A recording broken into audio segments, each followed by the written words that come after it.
Okay, we're live. We are live? We are live. Nice.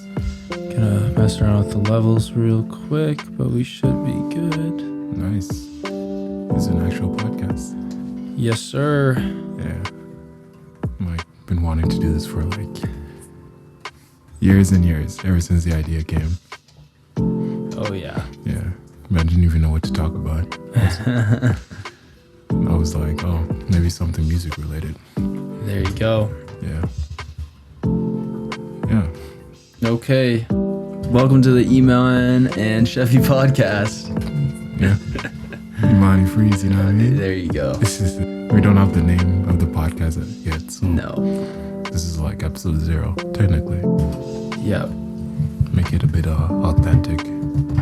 So all our friends will be like, oh, they're doing it. It's real. Yeah, it's real now. No faking. Yeah, so I guess the whole point of this shit is to talk, right? It's a podcast. We good? Okay.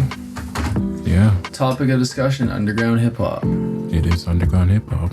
Yeah. But probably first we should like, I guess, talk about what we do and just like what's go with us, you know? An introduction. Yeah. Why you should listen to us, I guess. Me and E-Man are probably the two biggest hip-hop nerds I can think of. We're both... I just graduated, but we're both in school for music. Yeah. And we both produce our own music, which is, I'd say, largely hip-hop music. Yeah, it's very hip-hop influence, I would say. Yep. Yeah, and I'd say the hip-hop education definitely exists outside the school. That's for sure. Yeah, I don't know. Should they listen to us? I mean, they have to listen to the episode to find out. So.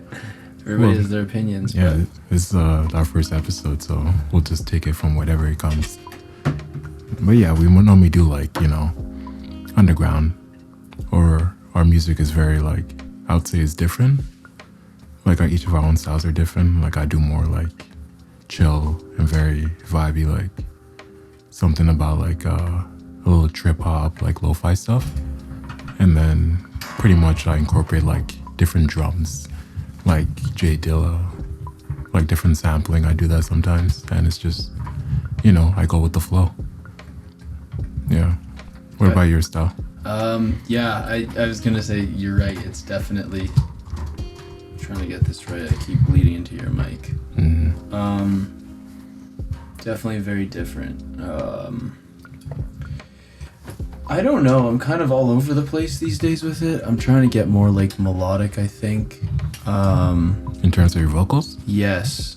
Okay. Production wise, a little bit of everything. It used to be really like, I guess upbeat and more like aggressive, like coming at you. Okay. Yeah, now it's a lot less like minimalistic and I guess I'll call it lo-fi. Yeah. It used to be like that, but now it's very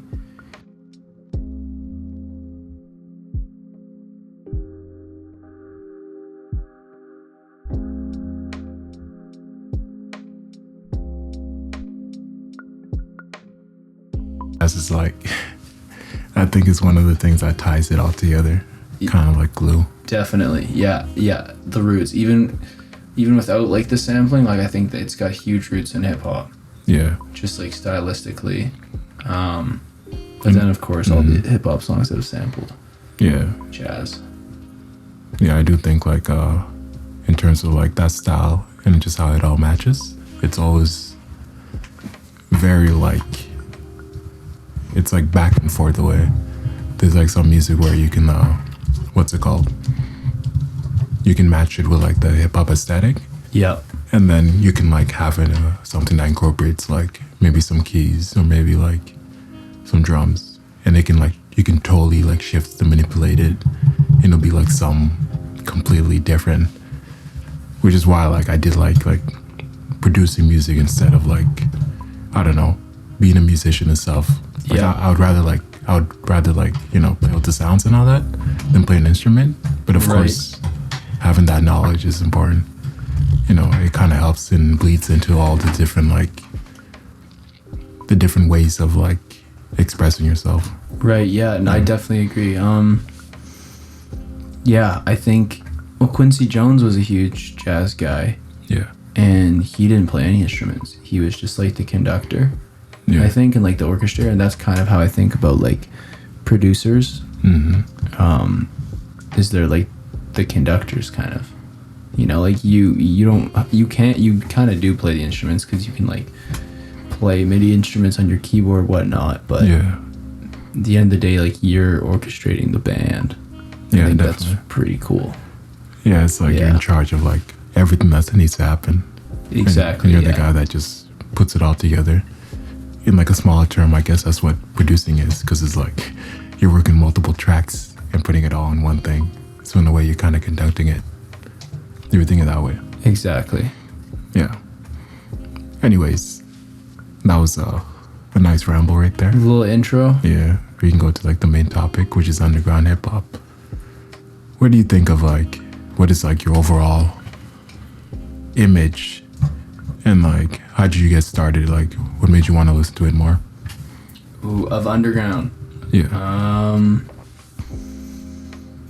Okay, I didn't listen to a ton of hip hop, and then in grade 8, this new kid came to my school, Yeah. and he gave me a piece of paper, and it just was filled with a bunch of different like artists, and most of them were hip hop Okay. artists, and that's how I got introduced to guys like Madlib and like Quasimodo, like by extension, Yeah. and like the Far Side, and a lot of guys that aren't like underground now, Mm-hmm. but back then would have been considered it. And yeah, I don't know, it blew my mind that like these simple like 1-2 bar loops with these cool like funky samples was and then just like verses and a chorus was like enough for a whole song, because Yeah. I'd only listened to a lot of radio stuff and classic rock up to then, and I was like, this is insane.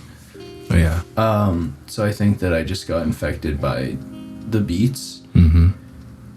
And then, yeah, the flows and the lyricism was super cool. So then I started getting to that. So, early days. Yeah. Kind of like all like very like super experimental and just like Yeah, anything really goes, and the rules you just forget about them. exactly. It was just, Yeah. it was like art class without a teacher.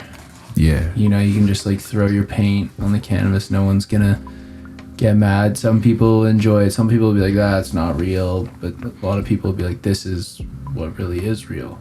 Mm-hmm. Yeah. Yeah, I think thinking less about what other people want to hear, and then just being like honest to yourself, like creatively. Yeah. That's kind of what I think of when I think of underground. And then I don't know, we don't have to talk about it too much, but like you can kind of talk about how underground can kind of be linked with like not like not having success, but like not like blowing, like not commercial Yeah. success. It's kind Do of you like know what I mean? Yeah. The whole point of it is like is to be underground. Yeah, You know.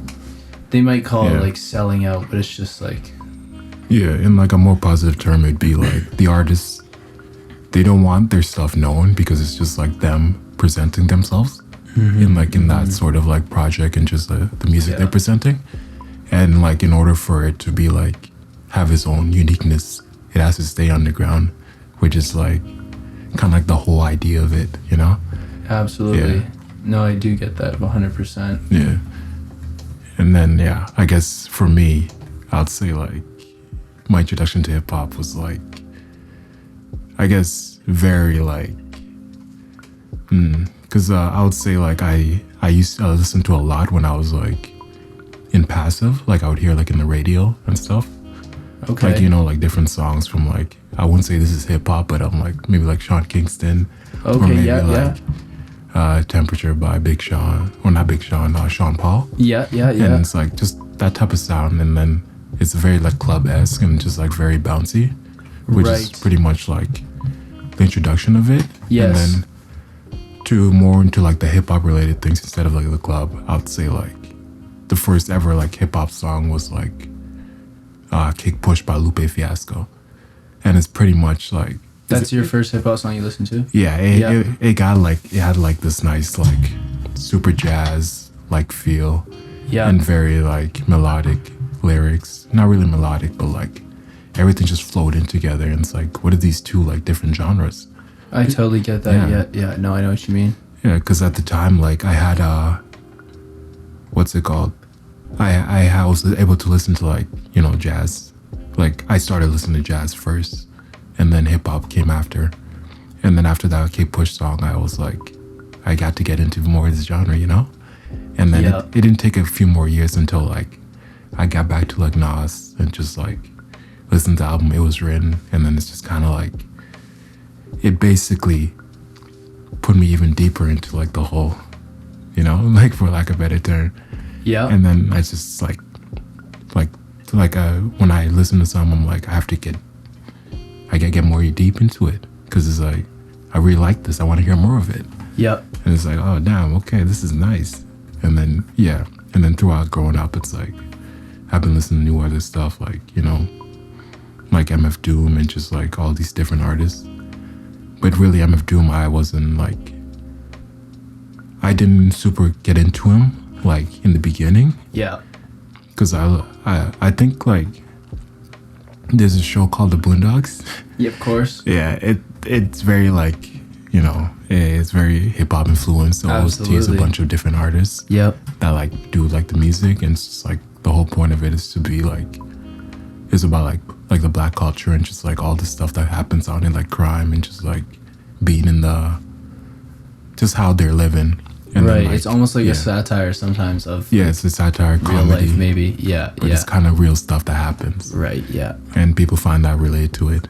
But yeah, there was this moment where like there's this character called Bushido Brown, or no, well, it's kind of like, he's kind of like a samurai with an afro. Yeah. And then I think he fought like Huey's gotta fight him. Yeah. He fought Huey, and then the song All Caps by MF Doom came on. That's right. And then that was like the first song I've probably ever listened to Doom without even knowing it was Doom. Wow.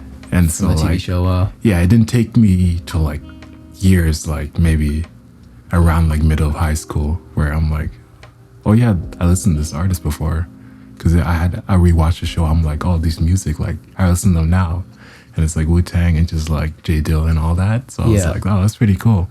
Like I listened to them in passing. Yeah. But yeah, that's kind of like introduced me to like that genre in its whole. That's super tight. Yeah, I think getting into like certain things from like other media is so cool. Like, yeah, I found a bunch of cool tracks and artists from like movies and TV and stuff, you know, and then when you like fill in the connections, it's the best thing. Yeah, I think a lot of people discovered MF Doom through that episode of the Boondocks for sure. And like, because that's when did that, because that album is, what is that, 05? I can look that up, I think. What's called Mad Villainy? Yeah. 04 or 05? Yeah, it's pretty early 2000s. 2004, yeah, you got it. So then the Boondocks, it was like kind of around then, right? The Boondocks? Yeah, like 7 or 6. 7. Yeah, so he was like still kind of underground then. Like people knew about him, especially with that album. It was big. Yeah. I think people that would watch the show are already fans of like hip hop. Yeah. And so like when they watch it, they kind of like, oh, I really like this, let me watch it more, type of thing. Yeah, absolutely. Yeah. It says it was premiered November 6, 2005. So wow. Yeah. Yeah, like right after the album. Yeah, that show is just really cool. But, yeah. It's a great show. I gotta watch that again. Yeah. But yeah, right here I got like the term for underground hip hop, like Oh, the please. definition. It's basically an umbrella term for hip hop music that's outside the general canon, which is pretty much, if you think of like hip hop in its whole, underground would be like a section on the lower, if it was like different levels, and then it's like associated with independent artists signed by independent labels. Right. Okay. Yeah. That Underground makes sense. hip hop is often characterized by socially conscious, positive, anti-commercial lyrics. However, there is a unifying universal theme, suggests that it has no sonic signifier. So like, Oh, wow, there's okay. no really like Way to. describe it. Yeah. It's like kind of like everything. Yeah. While it's nothing at the same time. That's kind of cool. It's not like a genre where it's like, oh, this makes this punk or this makes this metal because the Yeah. instruments do this. It's more like, Yeah. yeah, it's more like the message and like, Yeah. I don't want to say the culture, but it's kind of like, yeah, I guess it is because it's like the way the tracks are made, like the attitude towards putting out the music. Yeah. That's a good point you said about independent artists. That's definitely characteristic of underground. No major label shit. Yeah, Yeah. that's big important. And other genres would include like alternative hip hop and conscious rap, Right. which are like kind of like the big themes in the underground hip hop. Yeah. Yeah.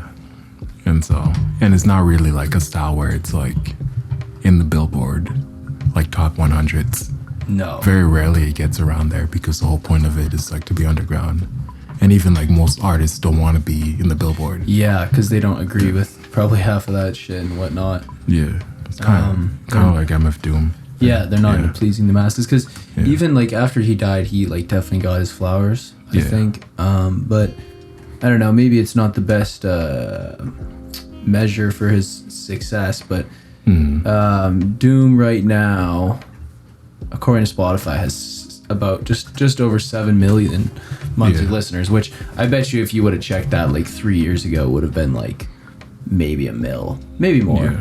But and he's like kind of the face of underground hip hop. I mean, he's also like really well respected as one of the best rappers because Just his style is yeah, just so unique. nobody does it like that. Yeah. It's very hard to emulate that thing. So, Exactly. and even his production too. It's like so in your face and just like so like, oh, this is Doom when I hear it. Exactly. Yeah.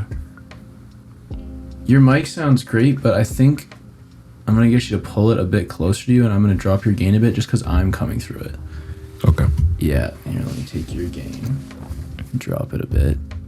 It's kind of annoying, but Yeah. there we go. Okay. Oh. That's cool. Okay. Then I can turn. Nice. Okay, so now Yeah. we should be a little more isolated. Oh, nice. Yeah. Okay, cool. All right. Anyways, yeah. Okay, it's- sorry. We were on Doom there. Yeah. And yeah, I was just saying like how Doom style is like very unique to him, and just like it's very hard to emulate, and just like it can only be him that does it if he do it. Right. Yeah. You know? Yeah. Yeah, and then right now I can go to different styles of underground hip hop, getting back to the definition. So this is like Wikipedia, so like I don't know if you want to trust Wikipedia, but we'll Right. go from it, you know what I mean? You're trusting us already. Yeah.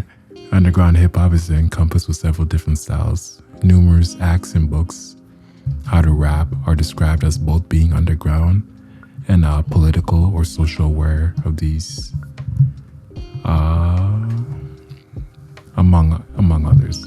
So basically, like the style is like rapping about like what's happening in the world, or like Right. some injustice, or like some that goes wrong and no one talks about it. So now they're like, pay attention to this. It's like social justice warriors if they were cool. Yeah. You know what I mean? If they weren't annoying. It's like, this is what's going on. They're being like loud and vocal about it, but it's not like, Yeah. that's It's like, you know when you know, you know? exactly. Yeah. Social issues. That's a big one. Yeah. Also, like, because we were talking about Jedi mind tricks earlier, and I feel like there's a lot of like kind of like cosmic interest in like the underground side. Like there's a lot of, because spiritual is kind of a whole other lane, but there's a lot of like you brought up, what was that group? The Illuminati guys. Oh, the Lost Children of Babylon. Yes. Yeah. And I think that like in underground hip hop throughout different years, that's a thing. Like the underachievers, Yeah. they're very like, it's almost like psychedelic. Oh yeah. You know what I mean? Like they really talk about like spiritual consciousness and different like Talk about like aliens. very cosmic. And I think that's an interesting thing. And it's not like, that's not obviously like important social issues in the world, but it's just like expanding your mind. It's kind of conscious. Yeah. I think that's cool.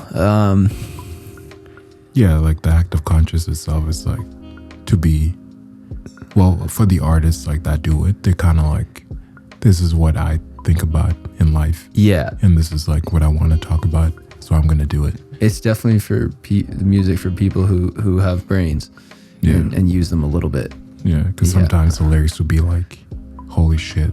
Yeah. You're saying a lot. Yeah, I need to pause it, go back and hear it through. And then, oh, now I heard two more meanings. Right. Yeah, and then it's probably not even in like Genius or something. Fuck you gotta Genius. look up the lyrics. Yeah.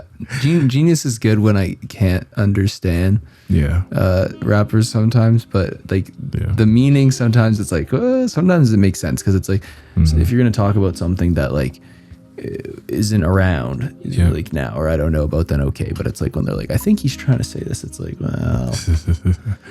Yeah. I remember seeing an Earl Sweatshirt tweet and he was like, what the fuck, people really use this rap genius thing, bro? This is defeating the whole point. Yeah, you're supposed to get your own definition. You're right. You're supposed to listen, not read. But sometimes it's important to like just get like the basic understanding. I agree. And expand from there. And I agree. Then when you listen again, it's like, oh, I can get this different meaning from it. Yes. You know? Yes. I feel like with a lot of the guys we have in this list we'll talk about, I feel like them I don't need to use genius as much because a lot of conscious rap, I don't know, like they kind of like enunciate better, or like they really want to get their message across, whereas like a lot of definitely not underground, but like newer mainstream hip-hop, it's not about the message, it's just about the beat and the vibe and like just the sound, really, you know. It's like the feeling it gets. Yeah, so like these mumble rappers, I have to look up what the hell they're saying sometimes. Oh yeah. And then I'm sad because I'm like, oh, they're actually really not saying a lot sometimes. Yeah, but you know, it's like, oh, I'm go to a party and get money. Yeah. That's all. Yeah. We're not that old, but we're already the old heads. Yeah. Yeah. And then I think also like in the underground definition, I think an artist can be underground, but eventually they can come out of it. Okay. Like a good example of this will be like Nas, Jay-Z. Very true. Big L to a certain extent, because after he passed, he's like kind of right. He became more known after that, but like he did a lot of things in the underground, like with like DITC, like Fat Joe, definitely, Diamond D in them.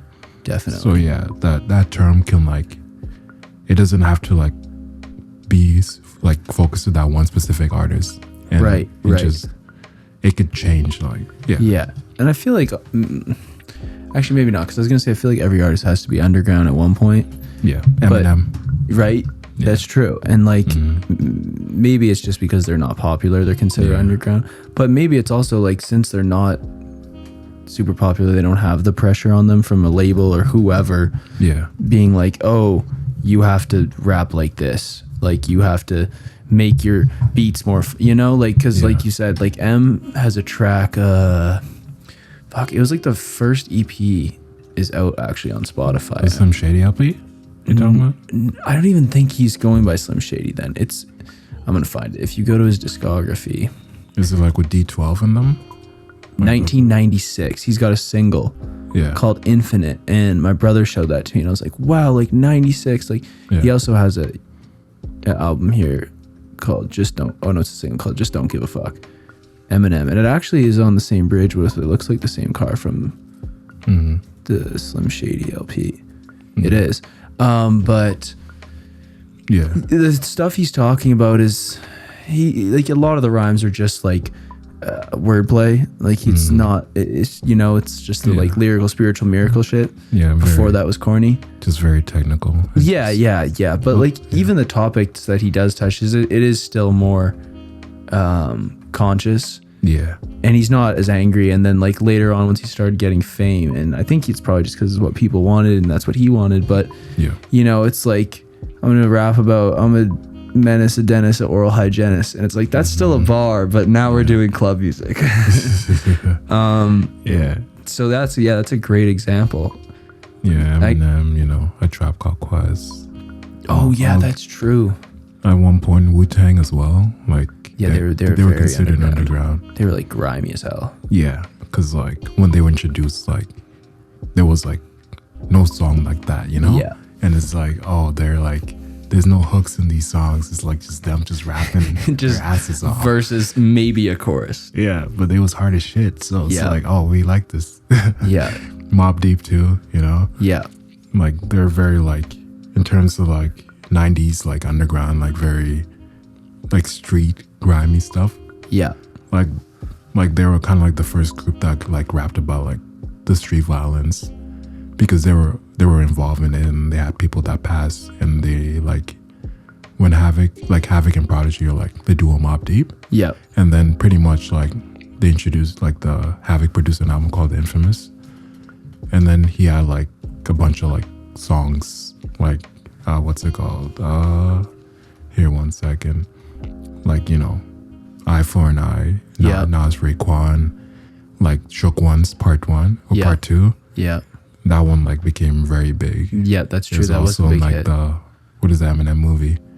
The 8 Mile. 8 Mile. Is that the beat for the last battle? Yeah, it was the beat. Yeah, that's right. Because he has the Yeah. Yeah, just that style. Just like after like Mobb Deep like introduced it was like, oh, we can rap hip hop this way and just like talk about this and that. And it was very real. And that shit was like scary real, because I feel like because that was like that was after Illmatic. Around the same time. It was 95. I think so Illmatic was 94, I think. Yeah, 3 or 4. Yeah, 94 it was Illmatic. Because Nas, like that, I mean, that shit sounds what I imagine Queensbridge Projects New York sounds like. But then, because I was like, wow, this is like dark and the beats are spooky and he's talking about street life. Yeah. And then I heard the Infamous and I was like, Nas's shit sounds like Child's Play, right? Like Nas is like, his shit's like fun now. It's like, and then I heard that shit and it's like, holy shit. I think Illmatic was like kind of like a celebration of like the hip hop back then. Oh, okay. That's a cool way of looking at it. Yeah. Because like all these songs were like, when you look at like the songs and the producers, they were like top tier producers back. Well, there still are, but like back in the day, they were like the guys that are number one, like Premier, Diamond D, Finesse. What's Q-Tip, and is Havoc? No, Havoc's not on that. No, Havoc is not on that. Pete Rock's on that. Pete Rock, yeah. I'm forgetting. Crazy. Like those guys were like the number one guys, and they all worked on this album, and it's like because like it had all these producers like that were known or still known, like they were like very influential back then. Yes. And they were just like, oh, let's make an album, and then Nas was like the young guy that's like super talented and just like had so much energy. Very like, I'll do 11 tracks tonight. Yeah. And just like very like, oh damn. And then they're like, oh, this guy nice, Right. And it's like, oh, let's work with him and just like make an album. And then some of the songs were like, it's mind blowing. How they were made, like, One Love. Yeah. It was like recorded like in like the kind of like a movie tape. Really? Where not really. It's a kind of like a cassette tape where you had to like physically stop it. Yeah. At the moment it plays. Okay. And then like to rewind it, you had to like kind of, I would say loop it physically, and then you have to time it. I know what you're saying. Time it to where it repeats itself. Yeah. So it's like it. I think I kind of got it wrong a bit, but like I'll probably fact check on that. But it was very difficult to make. So like I think it was like the loop on the sample. Yeah. Whoa. They had to physically time it to when it came on. Whoa. So that took hours and hours. And then because I saw this like DJ Premier. He has like a channel where like they talk about it. Yeah. And they talked about, I think it was One Love they talk about it because P-Rock produced it, right? I'm not. Not P-Rock. Q-Tip. Yeah, because he also does the hook on that. Yeah, Q-Tip produced it, and he went through all this process. Right. And then DJ Premier was like, "Oh damn, I wanna do better now." Right. He left, and then he came back and produced even more, like, Represent. Wow. And like, what's it called? Can you imagine being 16 and like the best producers in the world at the time are just like, we want to work with you. They're rocking with you and That's just like insane. produced every album. That's insane. But yeah, definitely like Illmatic is like kind of like more a celebration of like hip hop at its whole, and it's just like you can even see it with all the songs. Yeah. Like the production is like crazy back then. Even now, like some of these songs are just like, even like sonically, like this fucking snares and like everything, they just hit like so clean. And even with all the digital stuff we have using now, the like, best samples and just and it's simple, but it's like so they all the songs feel so rich. Yeah. It never feels like it's just a boom bap beat. Like it feels like a whole, like every time I hear those songs, I feel like I'm in a location. Yeah. Do you know what I mean? Like it puts me in some kind of space. I could be in a good mood. I could be like happy and careless, and I put on What Love, and I'm like immediately like introspective, and I'm kind of like looking over my shoulders. Do you know what I mean? Because it's kind of spooky, but it's like cool. Well, Love is pretty good. Crazy. Yeah. Even like the intro, the genesis of that one. Yes. It's kind of like in the train. It puts you into that whole world. The whole vibe, like you're coming to Queensbridge. Yeah. Yeah. Does AZ do a whole bunch of like interludes and intros on that? Yeah. I think it's like AZ talking. Yeah. Just talking shit. Because he says the same shit on like 3 songs. He's like, and put the Washingtons with the white one. Yeah. Yeah, he's always like doing his thing. Yeah. Yeah. And I was saying like Illmatic, and like the Infamous are like good in different perspectives. Because like the Infamous is just, that's some like grimy and just very like, dark, gritty. Like sounds like it's produced in a cave. Like this is where it became, But totally. And but I think a good comparison to it would be like It Was Written by Nas. You can compare those two more because like it kind of fit that more Infamous vibe. Yes. And just like, because a lot of songs, like I think a few ones were pretty like it's kind of felt like the Infamous continuation. Okay. In a sense. Okay, yeah. Because there's also songs like with like Mobb Deep as well. And then songs were like of course AZ. And I think the only like very like super happy song was like If I Ruled the World with Lauryn Hill. Yeah. But like a lot of the other songs were like crazy. Yeah. Does that one have the message on it? Is that one? The message was there. Yeah. And then there was what's it called? Let me check that out. I Gave You a Gun. Crazy. Where Nas rapping like the perspective of a gun. Crazy. That was some cool. Yeah, that was a really cool idea. Yeah. Yeah, the message, Street Dreams, I Give You Power, which is the song. Shootouts, yeah. Yeah, watch them. Yeah. No, this is crazy album. Yeah, Nas is coming, the setup with Havoc. That's a great song. Yeah. Yeah. Suspect 2, Shootouts. Yeah. Yeah. But yeah, what's it called? The album is pretty good too. It's like the first album with Nas I listened to. It was nice. That's cool. Yeah. Yeah. Okay, well, we could talk about this guy forever. Yeah. But that is a great example of like an underground artist that has kind of blown up. And I think because I think today we'll definitely like stick with underground, like where it came from, kind of. So like a lot of that originates from like 90s and stuff, and like Doom's early 2000s mostly. But there's also like underground and like the other side of hip hop where it's like like the melodic trap stuff, like there is that, and it is different because they're probably not going to be doing like socially conscious, lyrically heavy bars. And it's the 2010s, so it's different, but the sound is still more raw, and I feel like they still pay attention to not caring as much. Yeah. And then like those guys will blow up because of it's just more appealing to the masses that don't listen to like rap, you know, that don't listen to like hip hop, but they're like, this is a nice beat. Yeah, they're not really a fan of it, and just, no, they're not there for the poetry. It's more just like, oh, this is cool, like this music. It makes me want to dance. So, right, exactly. Yeah, I'm gonna do that. Which is fair, but yeah, okay. We talked about Doom. Mm-hmm. Do you want to talk about Grimm a little bit?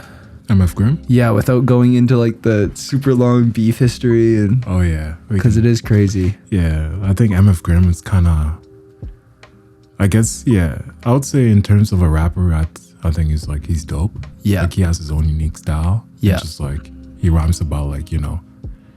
I would say if Doom was like more into street rap and just didn't have like that flow. Yeah. And then, because I know like MF Grimm, like he rapped with like, he has some songs with like Coogee rap.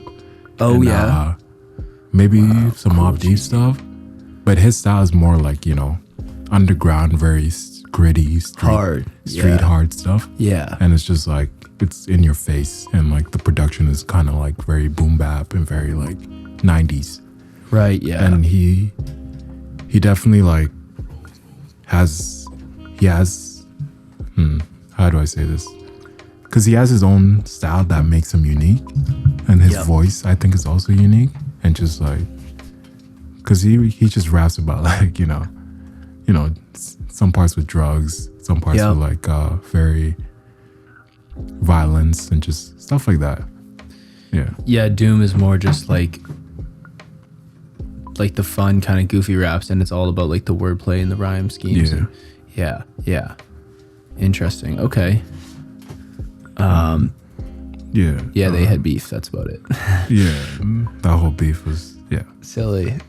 It's just awful money, but you know. Yeah, you got it. Yeah, there's one song with called "Take 'Em to War" featuring Coogee Rap. Wow. And B1 and a few other. Cool G. He's underground, right? We could say that. Yeah. Cool G Rap. Because like, if classic. Like someone could listen to Nas and Jay-Z in them and not know Coogee Rap. That's true.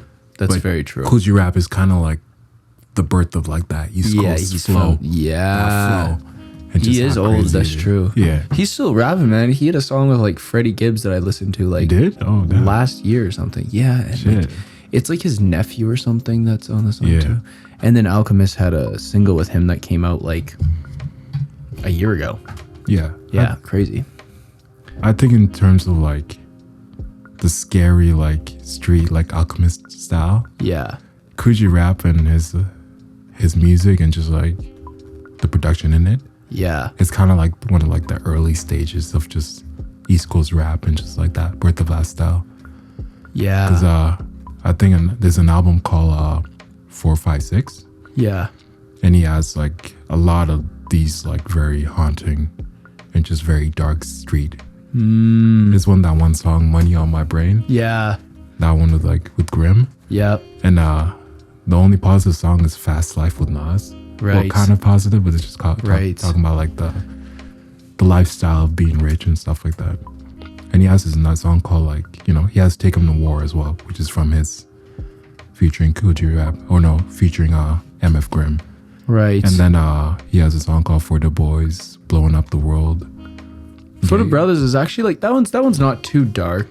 I'd say like I'd say it fits more like One Love vibe, you know? Yeah. Okay, I like. It's kind of like the passing. Wow, is Nas the only feature on this album? Damn. And it's also Grimm as well. Oh, okay. Yeah. But it doesn't show his name for some reason. I see. Oh yeah, that's fair.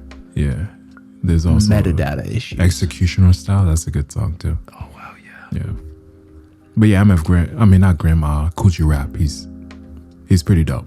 I haven't listened to like his whole discog. Yeah, but, I listened to a nice portion, and I'd say it's pretty solid. Definitely a mean lyricist. Yeah. Yeah, he goes crazy. Yeah. And his voice is just like so good. It's just so him. yeah, so infectious for sure. Yeah. Okay. Yeah, Coogee Rap is nice. Damn, I'm trying to think of some more underground guys that like kind of made it out of there. Kind of made it out in underground. Yeah, because like I was thinking Cameron, but I don't know. I feel like Cam was always kind of big. Because like that was like Dipset, like that's like early 2000s, late 90s. Yeah. Because the whole Diddy thing like fucked everything up. Yeah. Like everybody that was coming through Bad Boy was just like instant big because of Biggie and Diddy. Yeah. And his obsession with success. So I feel like you can't really be underground if you're working with Diddy. I think I don't know. I had this. I don't know. Sometimes I have arguments in my head. Yeah. That I make up and just think about it. And you gotta win. Yeah, that's great. And then you know, Black Star, Talib Kweli. Yes. And Mos Def. Yes. Great duo. I was thinking like, because I would say Talib Kweli is underground and Mos Def is not. Whoa. That's what I was arguing in my head. And then pretty much like my reasoning was, you know, Mos Def is kind of like, you know, he's very known, like Black on Both Sides. He's in movies. He's in movies. Yeah. Black on Both Sides. Yeah. It's like a classic album. Right. That a lot of people know, like right. a lot of people that are not even like hip hop heads like that. Right. Has listened to those albums. Yeah, my parents know who Mos Def is. Yeah. You know, and they don't know. I don't even I was like, how do you know Mos Def? Like name one of his songs, you know? And if I played like I don't know, maybe Mathematics. Like yeah, they would probably know Miss Fat Booty if I played it. Booty, yeah. Right? But like and his voice is recognizable on like some other stuff. But yeah, they were like, yeah, he did movies and stuff. And I was like, oh shit, okay, so he's like a pretty dope. Like I mean, and his themes definitely are underground, like lyrically, like content wise. Yeah, he's more the conscious. Yeah, and super political. I guess that's true. I guess that was the thing back then, was like to be a conscious rapper. Yeah, but not Talib Kweli. No. If you say you know Mos Def, but do you also know Talib Kweli? Right. Most are gonna say probably no. No, and they might recognize Get By, but other than that, that's a good point. Yeah.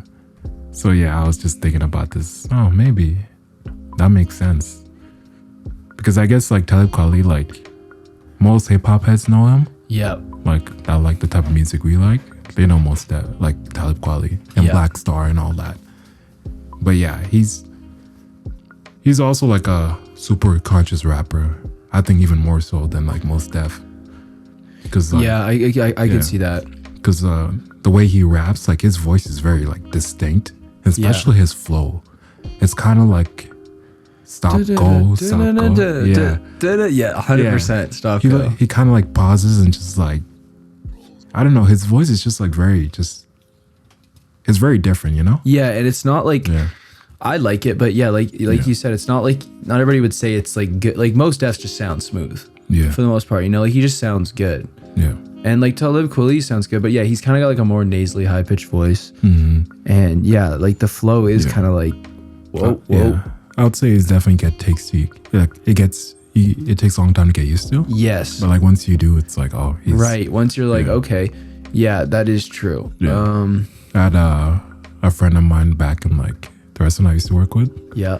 He was like a big fan of like Mos Def and like Talib Kweli. Yeah. And like he really liked Talib Kweli, and like he just recommended me some of his albums, like tight, like Quality, Prisoner of Conscience, and just like those ones. And it's very like super jazz-esque.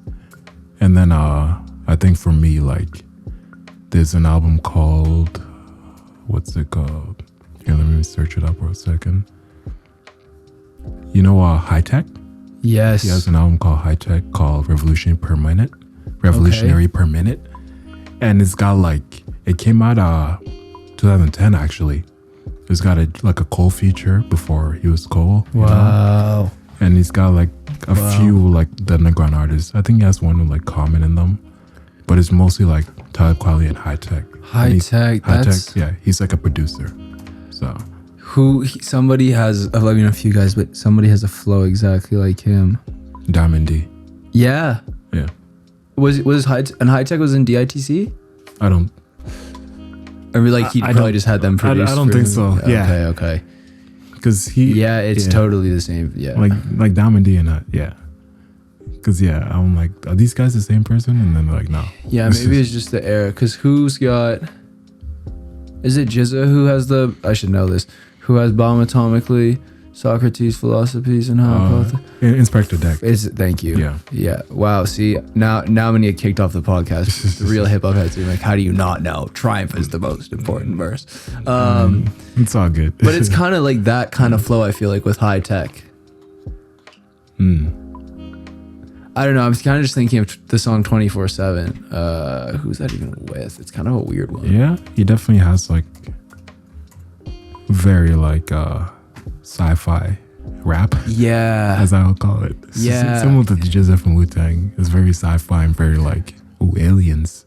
Right. Saying a lot of like scientific words, you know. Yeah. Exactly. Yeah. It's cool though. Yeah, the like 4-syllable words. Yeah. Okay. But yeah, we were talking about Talib Kweli. Yeah. Talib Kweli. He's definitely underground. Yeah. Oh, sidebar. Him and Mos Def, I'm pretty sure it was for the first time. They linked back up as Black Star for the last West Side Gun album. Yeah. Oh yeah. For that song Peppas. Yeah. And I remember hearing, I'm like, wow, like, because I'd heard some, like, I guess it's Yasin Bey now, but I'd heard like his verses, you know, because the Gibbs album. And a couple other like little ones. I'm like, yeah, this is cool. But then I hadn't heard Talib Kweli rap in like forever. Yeah. And his voice sounds a little different now. It's kind of deeper. Yeah. But I heard that verse on the Gun track and I was like, wow, like this is so crazy. Like, where's this guy been, you know? He needs like more of a spotlight, but it's really hard, especially when you've been in the game, I feel like, for a while. Yeah. To like come back and be like, I'm still sick. Yeah. Like that's kind of what, like, Cool G's old, but he's still making music. Yeah, I think the point is like to be like always consistent with the uploads of music. Right. That's how you stay like sharpening your pen. Right, like keep up with the young guns. Yeah, and just see what they're doing and just like, you know, try to adapt with like the times. I think that's a really, we don't have to segue all the way there yet, but I think that's a cool thing that there's this weird grimy resurgence now. Yeah. Like, you know, grimy no drums. Yeah. And even like when there is drums, but yeah, like from Buffalo and from Detroit and like we're still from Syracuse and shit. Like, it's just, and now since this is coming back, like some of these old guys are like, oh my God, like I can jump on this track, you know? Cause like some people adapted, but like not a lot of people are like, my name's Cool G Rap and I'm going to be on the next Lil Uzi track. You know, like that probably won't work. Yeah. But he's on tracks in 2020 because there's guys like Alchemist has always been a producer. Yeah. But now he's making like dirty boom bap. That sounds like it's from the 90s. I think that's cool. Yeah, Alchemist like he did start as a rapper. Yes, that's right. Then, First Infantry. Yeah. And then he just, you know, he found out being producer was much better. Right. But he sometimes still raps and stuff like that. Like, I think he rapped with what's it called? Oh, for the Larry album? Like the Larry June album? Yeah. And also with the Hit Boy album. Or Hit Boy song. Oh, yeah, that's right. That single. Slip Into Darkness. Thank you. Yeah. That's the one. And yeah, this is actually another sidebar. You know Stove God Cook? Yeah. Earlier today, I'm like, oh yeah, I gotta listen. I wanna listen to the album. Yeah.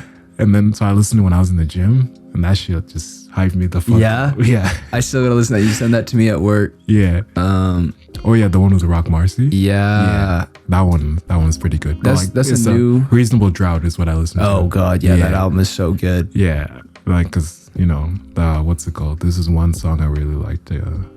Because before I haven't really listened to the album like that. Okay. I make my way through it. Yeah. But then when I was working on the gym, I'm like, oh, this shit's hard as fuck. It's all good. Like it's I think the songs are good and better. Like Lava Lamp. Yeah. John Stark. Yeah. Gloria Blimentine. Yeah. Like, and Jim Bohemian. And Break the Pyrex. I'm like, holy shit. That's crazy because like by far my favorite is Bread of Life. Yeah. I don't know why. It's just so good. And then Burton State's pretty good. There's Cocaine Cologne, great. Yeah.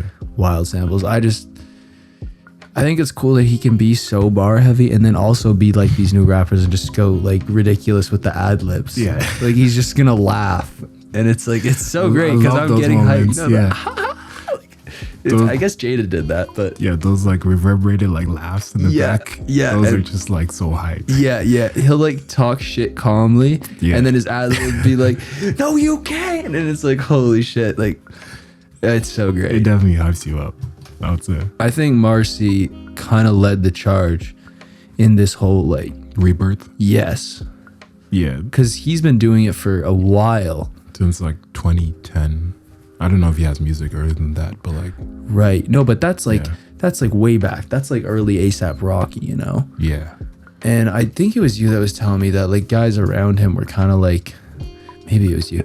Guys around him were kind of like changing their style because they're like, I don't know if this shit, yeah, you know, this left-handed kind of drumless shit and these like I don't know how to compare it without like using Lil Wayne, but he just keeps like going. And he stays on like one rhyme for a long time. He's sometimes. got that momentum with his raps. Right? Yeah, And yeah, he just kept doing that, and like the genre didn't blow up, and then like Gun started coming out, and even like like Griselda. And yeah, and they all like were like, yeah, like Rock, like yeah, he's the guy, and being a producer that good, like get out of here. yeah. He's just got all like in one. Yeah, yeah, Yeah, his like earliest album was 2012 actually. Okay. It's kind of like an EP. yeah, and there's It's called, probably Strive. shit before that on like Yeah. SoundCloud. Yeah, But wow, yeah, Strive EP, I see. but he's like the type of like artist where like he found success by being super consistent with it. Yeah, he never like, switched he up. just never changed. Yeah. And Oh, yeah. that's really respectable. On this first album after the EP from 2013, he's got some pretty like he's got Evidence. Yeah, I don't know Cobb, I know Guilty Simpson. We got Action, yeah, Knowledge the Pirate, yeah. Yeah, when I heard of like AG. first time I heard of Rock Marcy, it was I was listening Joe Budden podcast, Yeah, and then I think like Maul, or not Maul, it was Rory. He's Oh, like yeah. that one guy. yeah. They have this thing where like they recommend a song in the outro, Oh, that's cool. and he recommended Richard Gere. No And I way. listened to it, I'm like, That's a holy- crazy I'm track. like, holy shit. And that's how like I was introduced to him. I'm like, oh, this guy's nice. Yeah. Because I was already like a big Doom fan, and I'm like, this is just already Doom again. Right. And to a similar style, but like very different. Doom with like more like swag. Yeah. Like I'm not reading comic books. I'm reading like Playboy magazines. Yeah, now. like swag, my Yeah. nice car. Yes. Look at this fly ass shit. But still like the crazy like Crazy bar heavy. crazy wordplay. Yeah. And then I listened to like Marcelago, and I was a big Yeah. fan ever since. So, Yeah. Great project. and he had like this what's it called? An album called Mon Marcy. Okay. It's really good. Oh yeah, Yeah. that was like what, like 4 Yeah. years ago maybe? Yeah, it's what's it called 2020. Okay. So- Okay, 3 years ago, yeah. and it's with like the song I sent you with Stove God in it. It's called The Yeah. Eyes of Horus. And this guy's Stove God. And I think he's like I would say like the only feature in that Wow. album. Because it's all just Marcy. I think now that I'm Yeah. looking at it, this is the first time I ever heard about him, because I remember Alchemist has production credits on here somewhere. Yeah. But I remember him because I follow Alk on Instagram, and he posted like something. He was like Rock Marciano or Yeah. whatever. And maybe Action even did too. And I like had never heard of this guy, but the album cover is cool because he's standing there and it's like a white background. He's got like I guess it wasn't the album cover, it was like the promo cover, and he's in like a yellow jacket. And it was crazy, but I was like, wow, okay. Yeah. And then I remember Joel getting on me about it, and he was like, you gotta check this guy out, blah blah blah, because he loved Richard Gere. That was one of his Yeah. favorite songs, so that was from a few years ago. Such a nice beat. Yeah. And then I was like, okay, whatever. Oh wait. And then No. The first song I listened to Marcy was Shit I'm On Yeah, okay. with DJ Muggs. DJ Muggs. Yeah. Okay, that's the first song. That's the first. yeah. I didn't even know it was Marcy back then. I don't know if that was the first song I heard by him, because I feel like Joel would have put some, but that was the first one that I was like, this is good. Yeah. This is really good. And then I remember I got Spotify because I was on Google Play Music. Yeah. And then I went to YouTube Music, and I was like switched over. Yeah. And I got Spotify, and that was like one of the first songs that it recommended me. Yeah. And I listened to that song so many times. It was my Yeah. top played in like the year. Yeah. And it was like all the plays were from the first month. Like it was crazy. But it was great, man. Yeah. DJ Muggs. Okay, that's an interesting one. we could go there because that's Cypress Hill's DJ / producer. Okay. And Cypress Hill like was underground, and then they kind of blew up in that weird like stoner rap like scene because all of their shit was weed. Like that was their whole thing. Yeah, I'm not too familiar with Cypress Hill. That's fair. Yeah, so you don't smoke weed, so that's fair. No, so yeah, you can talk a bit about them if you want. Because they kind of blew up. Like Be Real has a very unique voice, and I mean Insane in the Membrane was a big song. Oh yeah, I heard that song. Yeah, and then they kind of all like fell off though. Like, because they started getting old, and it's like you guys aren't the cool stoners anymore. You're just dads now that are like getting high, you know. And it's like it was all right, but DJ Muggs kept like working with these new artists. Yeah, and I think it was you maybe that told me that Alchemist, he was like his mentor. Yeah, that's and then their music is very. You could tell. Oh yeah. Now when I listen to it, 100%. And like, well, now Muggs has albums out with like this fucking Griselda Explosion. Like he's got an album, maybe two actually, with Rome Streets. Fire. Yeah. And the production's like insane. And he's got shit with Rock. He's got shit with, what's that shit called? Like, it's like Assassination Day or something. It's him and Doom. When did that song come out? I'm gonna find it. Yeah, I want to say it's called Assassination Day. No, that's actually a different song by Ghostface Raekwon. RZA. Because I thought when you said that, that's what you were talking about. Okay. Because I know that like it's like something close to that. I'm gonna look up MF Doom DJ. Muggs X Doom. Oh shit, they have a single. It is called Assassination Day. Okay, that's who it is. So it's Muggs, Doom, and Cool G. So bring that story back. And then there's a second song called Death Wish, and it's Doom, Freddie Gibbs, and DJ Muggs. Oh, I actually haven't heard that one, so now I'm gonna have to hear that because I thought that I never knew that they had songs together. Okay. But this came out in 2018, so yeah. Oh shit, no, he was still alive. This is like the year before he died, I think. Yeah, I think he died like 2019. Yeah, because nobody knew for like a year. Yeah. I remember like, you probably remember that. It was like New Year's Eve of 2020 or 2021. I think it might have been 2020. And I remember like I was skiing that day, which was weird. And then I got in the car and I checked my phone and I had like 6 messages from a whole bunch of people and they're like, Doom died. I was like, what? And then I like looked into it and they were like, yeah, Doom died like last October, like last Halloween ish. Actually, I think it was on Halloween. And, I think it was October, Yeah, and then it was like, but the family didn't put out a statement until like January. Because I remember like, I was still here in Lethbridge because school was going on. Yeah. And I was coming back from like the bus. Because I remember, I don't know. It would have been holidays. Yeah, you would have been going home to Calgary probably. Or no, I was taking the bus like in downtown, coming back. Oh, I see. So, and then I was like looking at it and like, oh shit, Doom died. Yeah, dude. I remember that was the craziest thing. Like, if somebody told me like MF Doom would die, I didn't think, because like I was a fan, but you know, I was like, not crazy. And then I remember hearing that, I was like, that's actually really fucked up. Yeah. Because he was like, there's a ton of rappers that die because it's like gang shit or drugs now. Yeah, but like this dude was just a dad.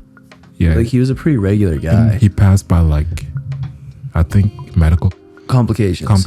Yeah. And then because of drugs he was taking or something. Yeah, I don't know. I tried to look into it too. Yeah. And I mean, it's maybe never good to really find out, but I couldn't really find out, and I don't think there was an official. But I think that's what I think he died like in a very preventable way. Yeah. Which sucks. It does suck. Well, and my brother told me that he saw that I think Doom's son died like the year before he died. Yeah. You know, and like that's got to be fucking tough. Like he lost his brother, his son. Right? Yeah. And I mean, you know that his brother fucked him up because that's in like so like legit all of his music. That's what made him like MF Doom, right? Because he got drunk in the park, bro. Yeah, and then what's it called? His brother passed. Like he got dropped by his label. Yeah. And then so like he just. This whole persona came in. Yeah, he was homeless in New York. And then he was like, fuck it. Like, I'm wearing the mask. Like, it's not about jewelry, whatever. Yeah. Yeah. Crazy. Yeah. Fuck, how do we get there? Oh, yeah, Muggs. Yeah. Yeah. I think, yeah, DJ Muggs, like, his style, just like I get jealous, like, when I hear them make beats. Yeah. Because it's very, like, such a smooth sampling. Yeah. And just, like, very, just, like, production. It's like, oh, this is so beautiful. Like, damn. It's wild. Yeah. Especially when they do, like, the jazz beats and just, like, how they flip it and just change it. It's like, this is really good. It's so nice. I think one of my favorite things is, like, when you know, like, a song, like, it's sampled and they've like flipped it and altered it, but it's like the song doesn't sound too produced. Yeah. Do you know what I mean? Like, it just sounds like music that someone's rapping over. Yeah. I find it hard, like, when I'm making shit, to not make it sound like I made it on a computer. Yeah. Do you know what I mean? Like, that's that with, and unless you're doing the Madlib shit where it's like you're just taking a drum loop and then like you're taking a fucking, I don't know, piano sample. Yeah. But it's very hard to make it sound like real and like it has life. Yeah. You know what I mean? Like, you like the way you said smooth. It pops. Yeah, like it's got its own little like bounce to it. Mm-hmm. I think, like, not to go down that rabbit hole, but like that's kind of the Dilla thing with like the no quantizing, is it feels like a human made thing. Yeah. You know? Oh yeah. I guess. Because is he underground? Like, how does that work? Because like I feel like now people in music, like I have friends that don't know hip hop, but they're like the Dilla swing, and it's like, shut the fuck, you know? They know Dylan now, but right. Like, I'm sure they didn't know him like before, even before, but like after he passed, he wasn't really much known. No, I think it started resurging when like 2012. Yeah, maybe and above more is where like he got like way more popular. Yeah, and I think like because like that old school style was like coming back. Yeah. And people noticed like this is like Dilla shit. Right. And I think it's also like the influence of like lo-fi hip hop. That's a really good call. That's where Dilla came back. No, you definitely hit the nail on the head. That's so true. Yeah, because definitely like how lo-fi is made is basically boom bap beats. Yeah, and like swung. And those swingy, very like changing 16th and just like 2/8, all that. Especially on like the, what's it called? The snares? Yes. Like they makes you like want to groove with it. 100%. If you don't bop your head to a Dilla beat, like we have problems, you know? Like something in you isn't right to me. Yeah, and then I guess to some extent lo-fi was underground. But now it's like now it's like chill hip hop beats to study to. It was very mainstream. Yeah. Do you remember? I remember being first year, 2018, 2019. Yeah. And there was a website called Chilled Cow, or it was like a YouTube channel. Yeah. And now I think it's called The Lo-Fi Girl, and it's like what everybody knows. You know what I mean? Like little anime drawing girl.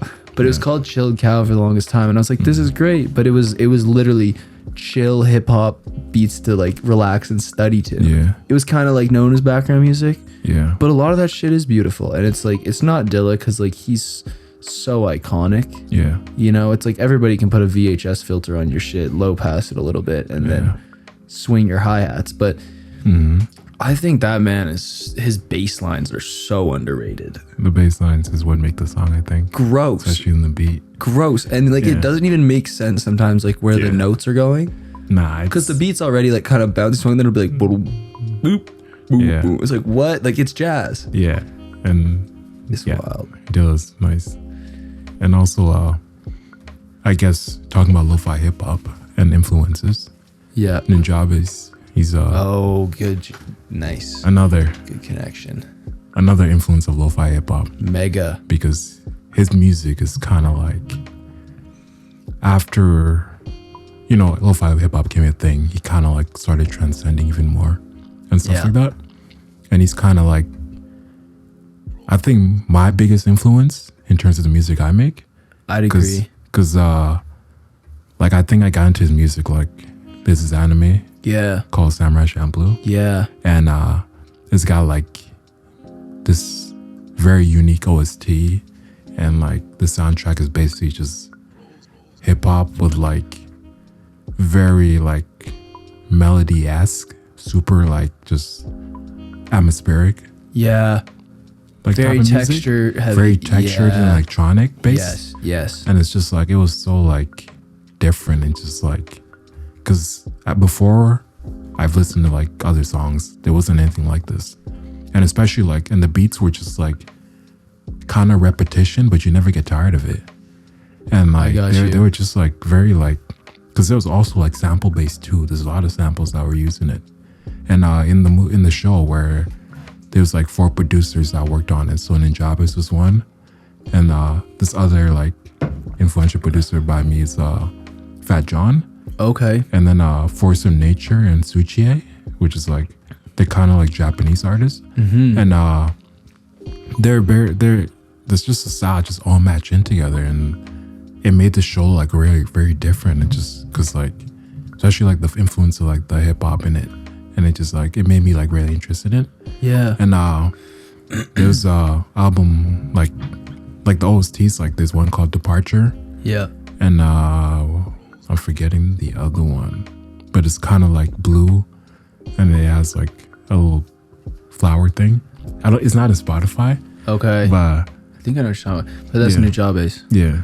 I'm gonna find it. Yeah, one Google search. It's not Samurai Champloo OST. It is. It is OST, but the OST has like over like Departure. Yeah, Departure and Impression. Okay. Those are like kind of like the standout albums. Okay. Because, what's it called? Departure was like Ninjabes and Fat John. Yeah. And then Impression was Force of Nature and Suchie. And they also have like their own ones. Yeah. Like, what's it called? The playlist ones. And then there's just like it's like a compilation of like each songs. And then each songs were like just all so different, and just like the style was all pretty sick and just like, very listenable. And the one song from what's called Departure is called Aurora Dance. Yeah. Produced by Ninjabes. Yeah. And it's that one song, The Lamp is Low. Okay. The what's it called? By this Brazilian, like, it's bossa nova song. Oh yeah. Yeah. It's becoming very popular now on like Instagram and stuff. Mm. And when I hear it, I'm like, oh, okay. Do you like that, or do you hate when that happens? When like shit that you knew was cool back before it was cool blows up, and then everybody's like, check this song out. Like the gatekeeper in me. Right? Yeah. It's like, I'm like, every hip hop head has that in them. I'm like, okay. Yeah. You don't know shit. Yeah. You weren't there when the song was good. Right. Stop acting like you know. Spell his name. Yeah. Yeah. It's called The Lamp is Low by Lorindo Almeida. Okay. Which is like the guitar sample was sampled in Aurora Dance.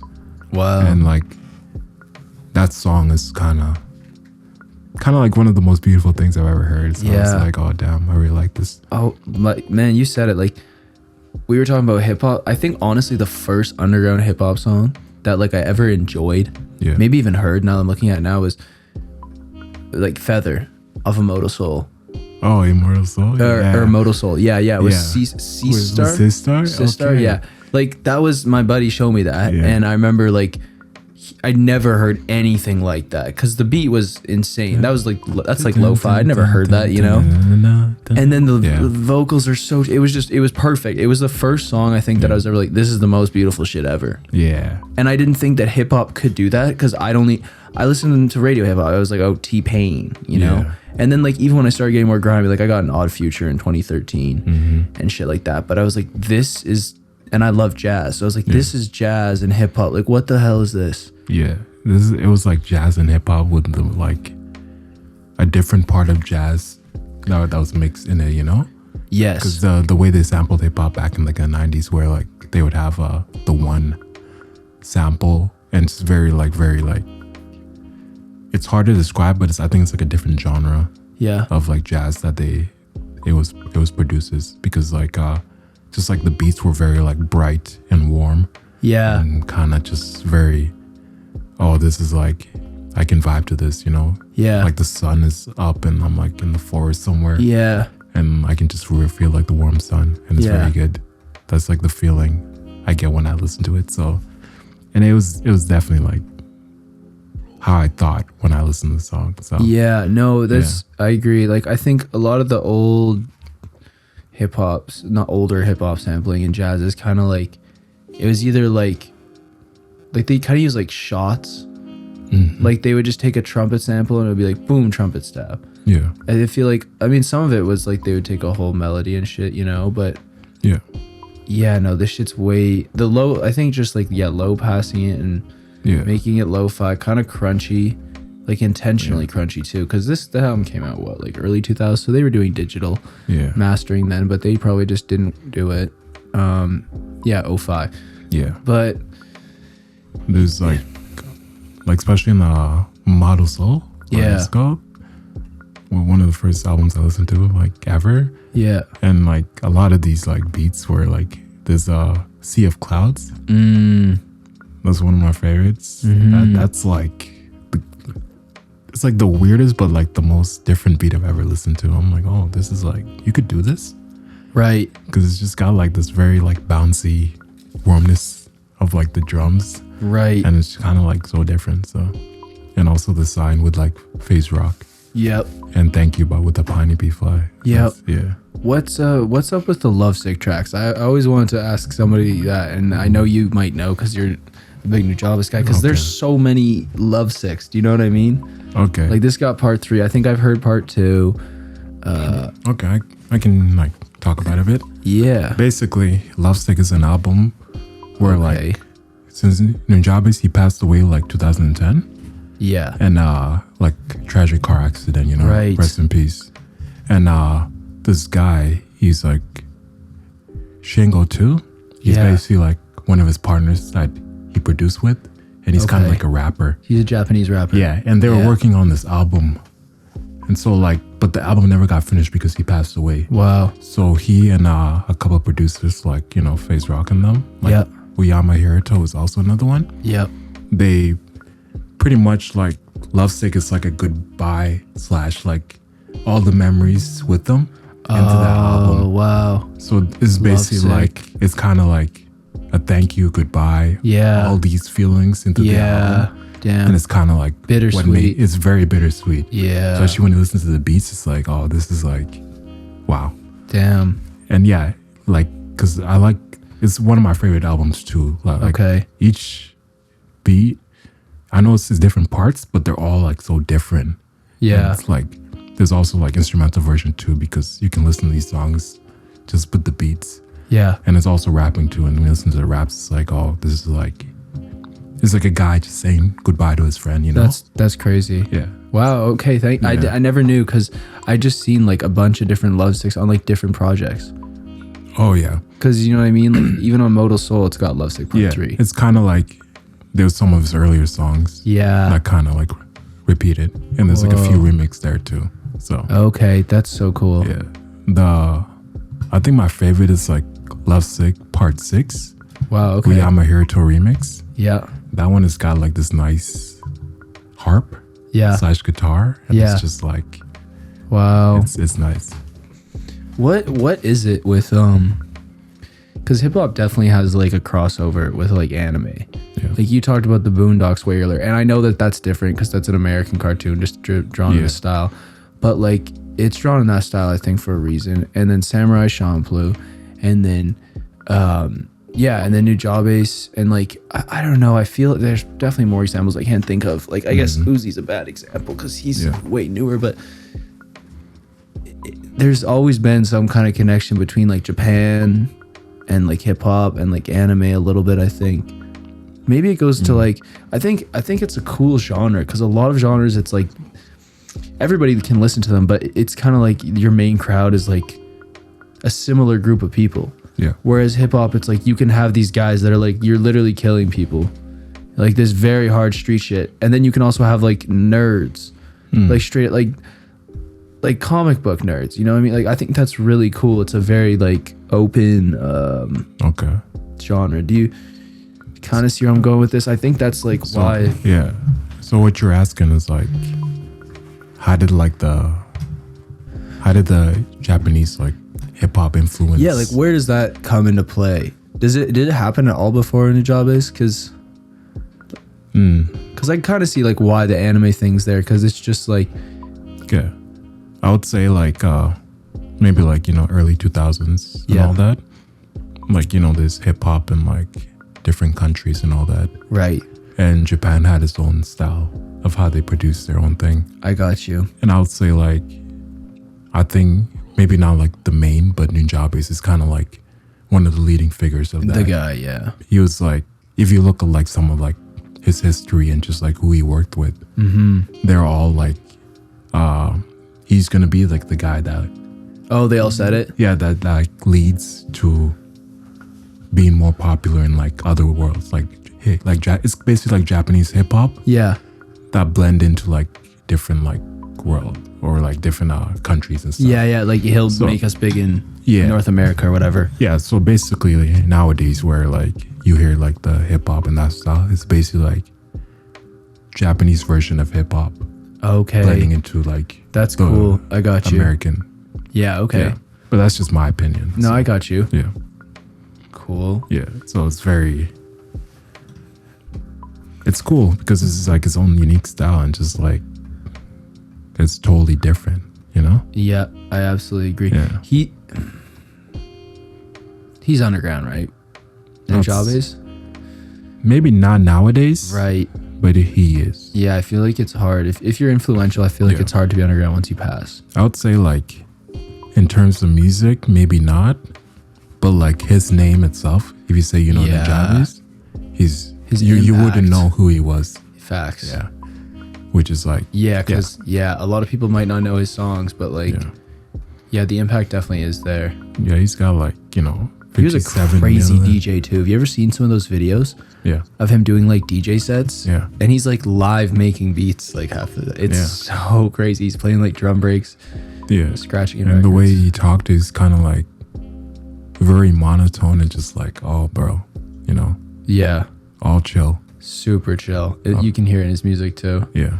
Okay, let's see who we got here. Okay, we did Dilla Sick. We probably don't gotta talk about Slum Village because that's a lot of Dilla. A lot of Dilla, yeah. We talked about Griselda. You got Your Old Droog and Makami in here. I think they're more in like the Griselda. Yeah, New York.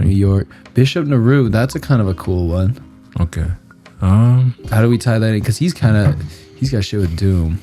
Yeah. Because I listened to that one with like where he has Doom on, like that album. I forgot the name. Neruvian Doom? Neruvian That's Doom. crazy. I never knew Yeah. that's what it's called. And then he's basically kind of like, the whole aesthetic is like he's kind of like Doom's apprentice. Yes. In that album. That's right. And it's kind of like the guy that's going to be the next thing. And That's right. And his rapping is much different. And it's like, Yeah. this is me, But yeah. His style of like music and production, I would say is very like, it's definitely like Doom influence. Because I think he produced a lot of these beats as well. Wow. And I could be wrong, but like they're very like Doom style beat. And they're really going with like the theme of like, we're on like a journey and just like, this is our style of doing things, Yeah. Yeah. Wow. He's pretty cool. Yeah. He has this one song called Casket. Yeah. I like a lot. Great. Yeah. What's the one he's got that intro and it's like from the movie Juice with Pac in it, and it's like the kid and he's like, "Where's Bishop?" And he's like, "Bishop, come around, tell him I'm not here." Fuck, what's that? Is shit that the goes? intro? Yeah. Maybe it's the intro. Find it here. It might be here. Bishop. Or Coming For You. It's great. Nah, I won't find it. Yeah. That's all good. Yeah. Who else we got here? We got DITC. That's a good one. Yeah. I guess they can encompass all like the rappers we can talk about. Diamond D. Yeah. Lord Finesse. So were they all rapper producers? Because Diamond D produced, right? Yeah. Finesse produced. Yeah. They both rapped. I don't know about Showbiz and AG. I think Showbiz produced Right. and AG rapped, but they both rap too. So, Yeah. Yeah. That's normally, I feel like the duos, one of them's got to produce, and they'll probably both rap. Yeah. Yeah. I'm looking now. I got to come up with a duo name, bro. Yeah. I was talking to Sam about that the other day. I'm like, we can't keep releasing music under Uncle Chevynoise. Yeah. We got to have some kind of Mob Deep situation. Yeah. OC was also. OC. Yeah. And Buck Wild. Andre Burns. Is KRS on that shit, or that's just because he had a song on the Lord Finesse album? I think, yeah. I don't think he's an official member. Right, but he's like an extension. Yeah. Yeah, I got you. This OC. what's called Party Artie. Okay. I don't know if you know him, but I don't. he's featured in like some of the Showbiz and AG. Okay, sick. Yeah. OC. Is OC one guy or is it a duo? It's one guy. I think. Yeah, I think it's one guy. Because Omar Garrel Cradle, better known by OC. Okay. He's in the group TIDC, involved in several underground hip hop groups, namely Crooklyn Dodgers. Whoa, that's crazy. There's a track called Crooklyn Dodgers. Yeah. That's fire. Oh no, it's by the Crooklyn Dodgers. It's called oh my god, it's got the craziest beat. It has like this ding in it. Dun, dun.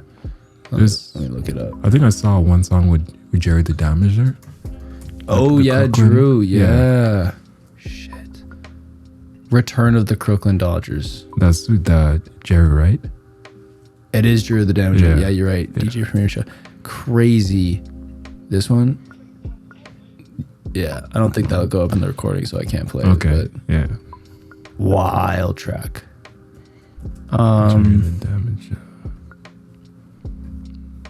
I'd say Jerry was also underground. Yep. Yeah. What about like Grand Poobah? Ooh. I have not much experience with that. Okay. So Yeah. then I'm classifying as underground. If E-Man doesn't know it, I'm definitely classifying as Well, underground. I know Grand Poobah. but Okay, I just okay. You just never listen to shit. most of his songs. Yeah. Fair. Yeah. Now I'm thinking about it. We're all in New York right now. Yeah. I don't listen to a lot of West Coast shit though. Like I'm a big East Coast supremacist for sure when it comes to hip hop because I like the heavy. Like I don't know. I like the big city things. Like Yeah. the G-Funk shit's kind of cool, but it's just like Yeah. it's almost like too fun and cool to me. I kind of like the grimy shit.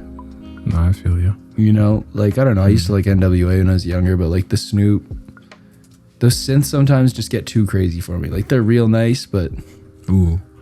I guess E40 used to be underground. ooh, he definitely did. Yeah. He's Wait. kind of known now, but Yeah. he definitely was. We're like Too Short. Yeah, actually, Too Short. yeah, he was a little bit. E40, man. There's Yeah. only one E40. He's definitely.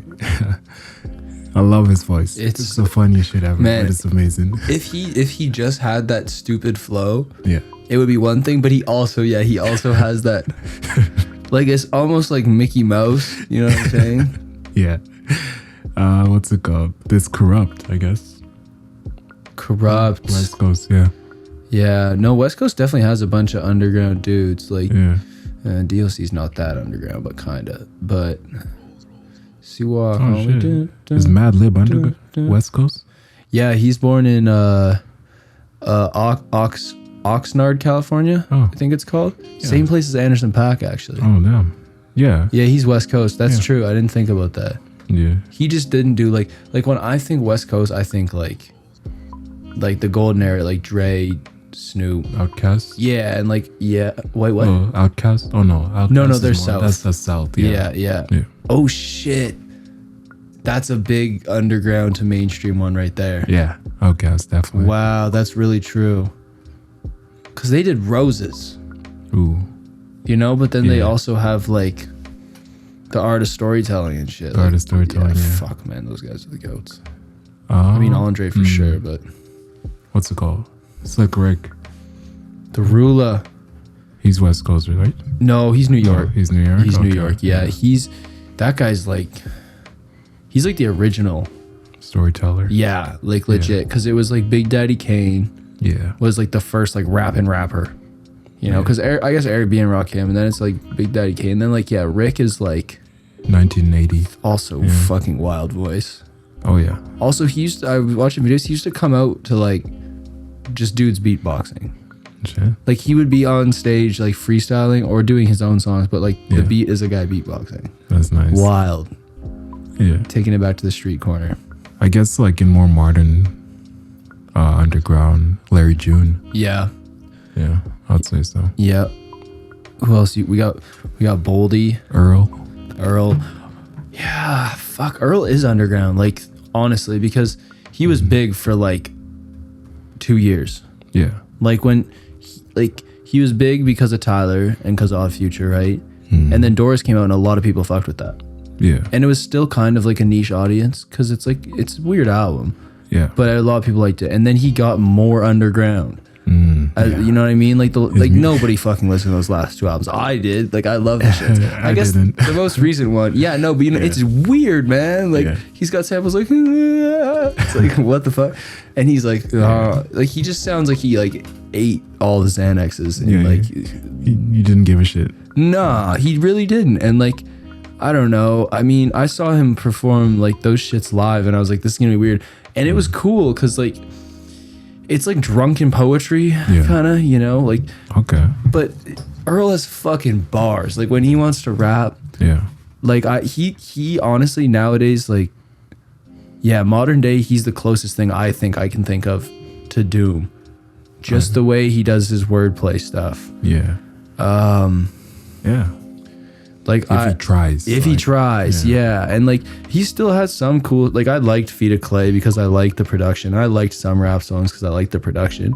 Some of the like bars are cool, but like a lot of it's just like Brody on the corner with a piece on his hip. It's like, all right, like I understand you're telling a story, but so like, he's literally mumbling. Right, yeah. No, he doesn't care. It's all one take. But I don't know. Some people think that he like tried to self-destruct his career because he doesn't like fame. He's had a lot of mental troubles, he said. But I don't know, maybe it's just what he wanted to do. I think it's gonna cut me off. Nope, it just keeps going. Okay, guess how long we've been doing this shit for? An hour and something. 2 hours and 26 minutes recording. Oh, shit. We can we might have to wrap it up soon. We could do like we could do like the layer. Yeah, okay, let's do it. We have the oh god, that's gonna be hard. Yeah, so we have a list of rappers that are underground. We're gonna put them into different layers, and we're gonna decide who's gonna be more underground. How many sections do we got? Oh fuck, you man's gonna fuck me up. No, that's good. Yeah, I got 8 layers right here. Fuck. Okay, how many guys do we got? A bunch. Okay. So what tip of the iceberg is like people know these guys. Okay. Yeah, they'll know his name. Okay, fuck. If you talk about it, maybe like, I guess to a semi-casual hip-hop head, you know? Yeah, all right. So we'll... You can start with Doom. Yeah, I was going to say, we got a bunch of people on this list, but I think that's got to be, out of everybody on this list now especially. Maybe, because we have 8 layers, right? Yeah. I'm thinking more is like layer 2. Who? Doom. Layer 2. Yeah, that's fair. Out of all the people on here, and the guys we talked about, I'd say so. Yeah, because you can like if we're talking like hip hop. Yeah, and even if we're talking about like the hip hop like we like to listen to, like the older shit, you're right. Because like, because like Nas is like layer 1, I guess. Well, maybe not even. Nah, he won't even be. Nas, I kept him up because like that whole argument of like he used to be underground, right? But not anymore. Like he made his way up, so I can't really consider it underground. We put him in layer 2. Yeah, even though he makes music that could be considered underground, but overall, I don't know who we're gonna have in layer 1 then. Layer 1. Honestly, these are deep cuts. Slum Village. I would say like Doom's probably bigger than Slum Village, but like Griselda. Yeah, that's fair. Because I put in especially because it's like nowadays. Yeah. Okay. I think that's an interesting thing too. Is like the age of the internet kind of fucks it all up because it's really easy to find people now. Yeah. I mean, it also makes it hard because there's so many people out now. But yeah, I think a lot of people know about Griselda. Yeah. And before we start the process, I probably should name like all the guys we have. All right, yeah, fire them off. That's a good point, so people can pick their own. Okay, we got MF Doom, MF Grimm, Lost Children of Babylon, Jedi Mind Trick, Immortal Technique, Madlib, Quasimodo, Czarface, Bishop Nehru, Earl Droog, Mark Homie, Slum Village, J Dilla, Substantial, FaZe Rock, Ninjabis, Star, Apani B Fly, Shorty Nomas, Diamond D, Showbiz and AG, Blue, Rock Marciano, Black Star, Large Professor, Griselda, and Boldy James. And that's all the guys we have. That's a really solid list, honestly. Like Yeah. I would send this to anybody and just be like, just go listen to like These guys. 7 of these guys, like Yeah. just to start. You'll find some you like. Yeah, I Okay. hope so. So, Okay. first layer argument is Griselda. Yeah, I think that's pretty fair. I think most people know, like, maybe, because when I say Griselda, I mean, like, literally all the guys. Like everybody. So, like, if you know, like, what's that gun? Yeah. Then you know Griselda. Right. If you know, like, what's Right. it called? Conway? Yeah. Or, what's it, Benny? Because I'd Then put, it counts. because like Boldy's technically like also like he's not the 3 guys in Griselda, but like he's like part of the label kind of. But they might But not know. he's down Yeah. there. He's down and deeper. Okay, Yeah. so we can kind of He's split it deep up. in that layer. Yeah. Yeah. Okay. Yeah. Could we say like because most is like Black Star itself I wouldn't put up top, Mhm. but I put most up top. Most? Most Def. You know what I mean? Like if- Okay.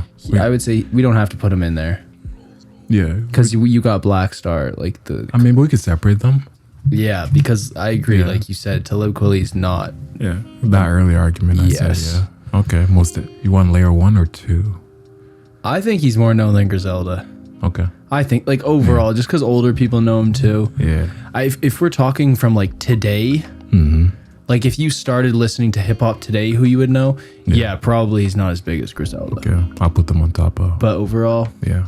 I agree, definitely. yeah. Okay, Doom's number 2. Doom is the second layer. I Yeah. like that. I don't know if we have anybody else to put in the top. Yeah. Who else? Okay, who's with? You want to put Madlib in 2 or do you want to put Madlib in like 3? I feel like you can't go much lower than that. I think Madlib and Quasimodo should be separate. Oh, that's true. Yeah. That's definitely true. Yeah. Okay, so you want to go Madlib 2? Huh. I'll let you pick this one. Okay. I'll let you pick. My argument for Madlib is because I think most people will know Doom, Yeah, not Madlib. that's true. because like maybe they listen to Mad Villainy, they don't really care about like the production of the Yep. thing. Yep. So they're not gonna like a casual's not gonna like who produced this. That's a good type of thing. point. That's a good point. It's not going to be Yeah. like Jay-Z, so you know Just Blaze. Yeah. Yeah, that's a good point. So like maybe Madlib layer 3. I like that. Yeah. I do that. Yeah, fucking all the rappers always get all the fame, Yeah. but sometimes Which that's is kind nice. of the idea. Yeah. Yeah. Yeah. Madlib, I'll say definitely layer 3. Okay. And Quasimodo, 5? Yeah. I don't know. What do you think? This one is kind of tough for me because like I grew up around like the kind of like alt like skater kids. Yeah. And like we were like Quasimodo was right in my introduction to hip hop. So to me it's not like a deep cut, but to a lot of people it is. Yeah. You know, and a lot of people don't fuck with like With that voice. yeah, like Yeah. a lot of people don't like it. I like it and I mostly listen to the beats, but yeah, I like it. Yeah, for me, it took me a while to get into Quasimodo. Yeah. Think about it. Because his voice, like, it didn't take me till, like, I listened to, like, Doom, Right. Madlib, and then I got used to that type of style. Yeah, same. Like Yeah. when I first got into like Quasimodo and Doom and shit, I was like, this is bad. Like because I didn't have an ear for it. I was just like, this doesn't sound clean. Yeah. These guys aren't trying. And then I was like, Yeah. oh, this is super dope. This is real art. Like, Which layer, you think? 5 or 6? I'd say 5's fair. Okay. Because he's known. Who else do we got? 1, 2, 3. Yeah. How many? There's 8. You got like- some fucking deep cuts on here. So Yeah. I think we got to put him in 5. Okay. You can put him in 6 if you want, but I think No. like Quasimodo. I remember being in grade 10 and telling this kid who now lives in LA and like works with like big artists, like he does album covers. Yeah. And I was telling him I'm really into music, and I'm like, yeah, I listen to like underground hip hop. He's like, what underground hip hop do you listen to? And I was like, Quasimodo, and he's like, that's not fucking underground. He's like, everybody knows that guy. I was like, nobody fucking knows that guy, and like most people don't, but he was like Yeah. up on it, you know? Yeah. And he was like, you want to know what real underground hip hop is? Young Bands. And I was like, who the fuck is Young Band? And he was talking about like the new shit. Yeah. And I was like, who the fuck is Young Bands? And this guy was nobody. And then like 2 years later, Young Bands blew the fuck up. Yeah. And I was like, wow. But anyway, okay, Quasi, 5. All right.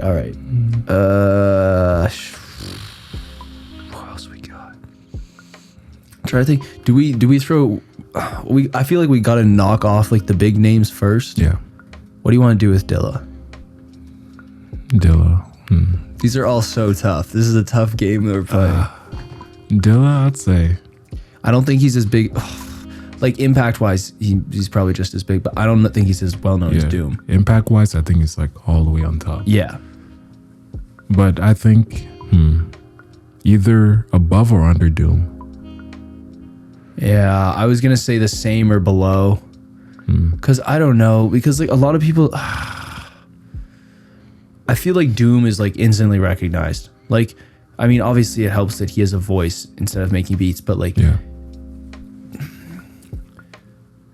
Doritos, Cheetos, and Fritos is like iconic, and like the Dilla swing and the non-quanti shit. Yeah. But I swear that shit wasn't big until people started talking about it a few years ago. Yeah. Because I remember like when everybody started making their own beats and shit, and like FL, everybody was just making like trap for a lot of it, and then now it's like this lo-fi shit, like you said, came out, and everybody's like, oh, you got to take the quantize off your drums, and now shit's swinging. So I feel like I'd say maybe under. Yeah, fuck, I don't know, because he is popular. Maybe just under, or maybe even with him. Who do we have anybody else with Doom? With Doom, no, it's just Doom under now. Because I would legit under. put it, yeah. Same layer, but under. Yeah, legit. I'd put him between Doom and Madlib. Yeah. Okay. Yeah, we can knock off the big names. Okay. We can go Ninjabis. Yeah. Same as Dilla? In terms of influence, he's in that rank. Yeah. But his own independent thing. Yeah, that's true. I would say just slightly under Madlib. Okay.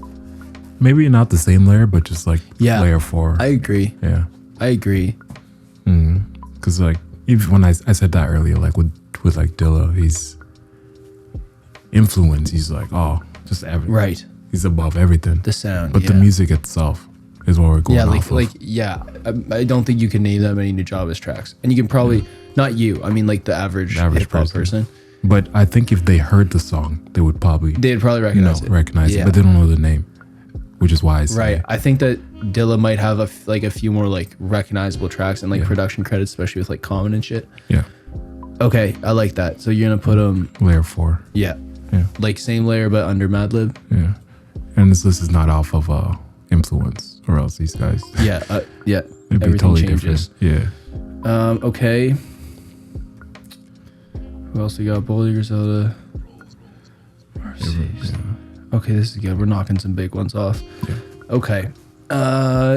We did Quaz. Wait, do we place him? What's that? Do we place Quasimodo? Yeah, I placed him. Oh yeah, right. Already. 5. Okay. Yeah. Layer 5. We can go, I guess, Slum Village. Since we're off Dilla, we can just get that out real quick. Honestly, I want to put Slum Village either on the same one or like right under it. I agree. Because I don't think they're definitely not as influential, and I don't think Slum Village would have even close to as much attention if he wasn't their producer or their main guy, you know? So you want with like Madlib? Under Madlib or on top? Or do you want that same layer as Dilla?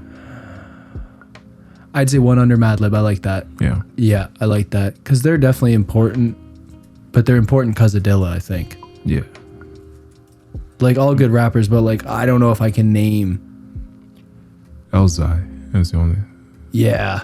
I know a lot about Elzai, but he's pretty good, but like it's hard to know, like talk to a person and they don't like, if they don't listen to hip hop like that, they're not gonna know Elzai. Yeah. Okay. Yeah, Some Village. Solid. Ninjabis, we good. Blue? Yeah, that's an interesting one because I don't know him enough. Let me pull up because I just know the Blue in Exile album. So let me pull up Blue. Oh, sidetrack. We talked about Mostib, but not Talib. Oh shit. Okay, let's do Talib. That'll be easier. He's I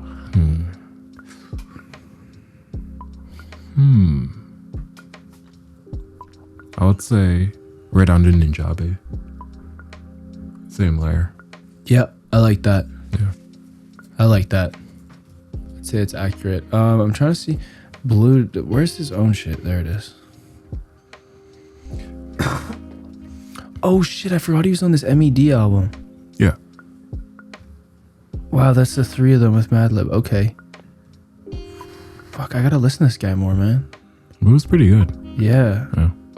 We dropped something right now. Oh, damn. He just dropped a track called Anvils. Yeah. He's got Him like and that, Blockhead. Yeah. We can listen to that after. Damn. Yeah, he's got like that jazz, like lyrical rap. Yes. Yeah. So blue and rings. He's not that big though, is he? Nah. Like, I hate using Spotify numbers, but he's got 360,000 because it all depends on like when shit drops. And 360,000. Okay, let's see. And then Talib's probably like a bit more than that. 705. Yeah, I was gonna say I feel like he's the least known we've talked about so far. Blue. Yeah. So you want to put him in like 6, 7? Do we don't got anybody in 6 or 7, right? Yeah. Yeah. I guess. Where'd you go higher? I would say. I don't know him enough. For some reason, I have a feeling like he should be under Quasimodo. Yeah. Wait, who's Or. who is Quasimodo at the bottom right now? Yeah, he's. Yeah, I would put him under there then. He's either top or bottom of Quasimodo. I feel like There's Quas is around- known more. Around the similar, yeah. Like maybe because Blue's newer. Yeah. It's So- like 2010. Yeah, so maybe some people might know him, but I feel like Or actually 2007, never mind. Yeah. Oh, Because okay. Below the the Heavens Yeah. Oh shit. it's a really yeah. good album. He looks so young in that shit. Holy. Yeah. Okay, I would say he's below Quas though. Okay. Just because like I feel like There's a- Quas is pretty iconic, and especially in like the kind of like alternative scene. Yeah.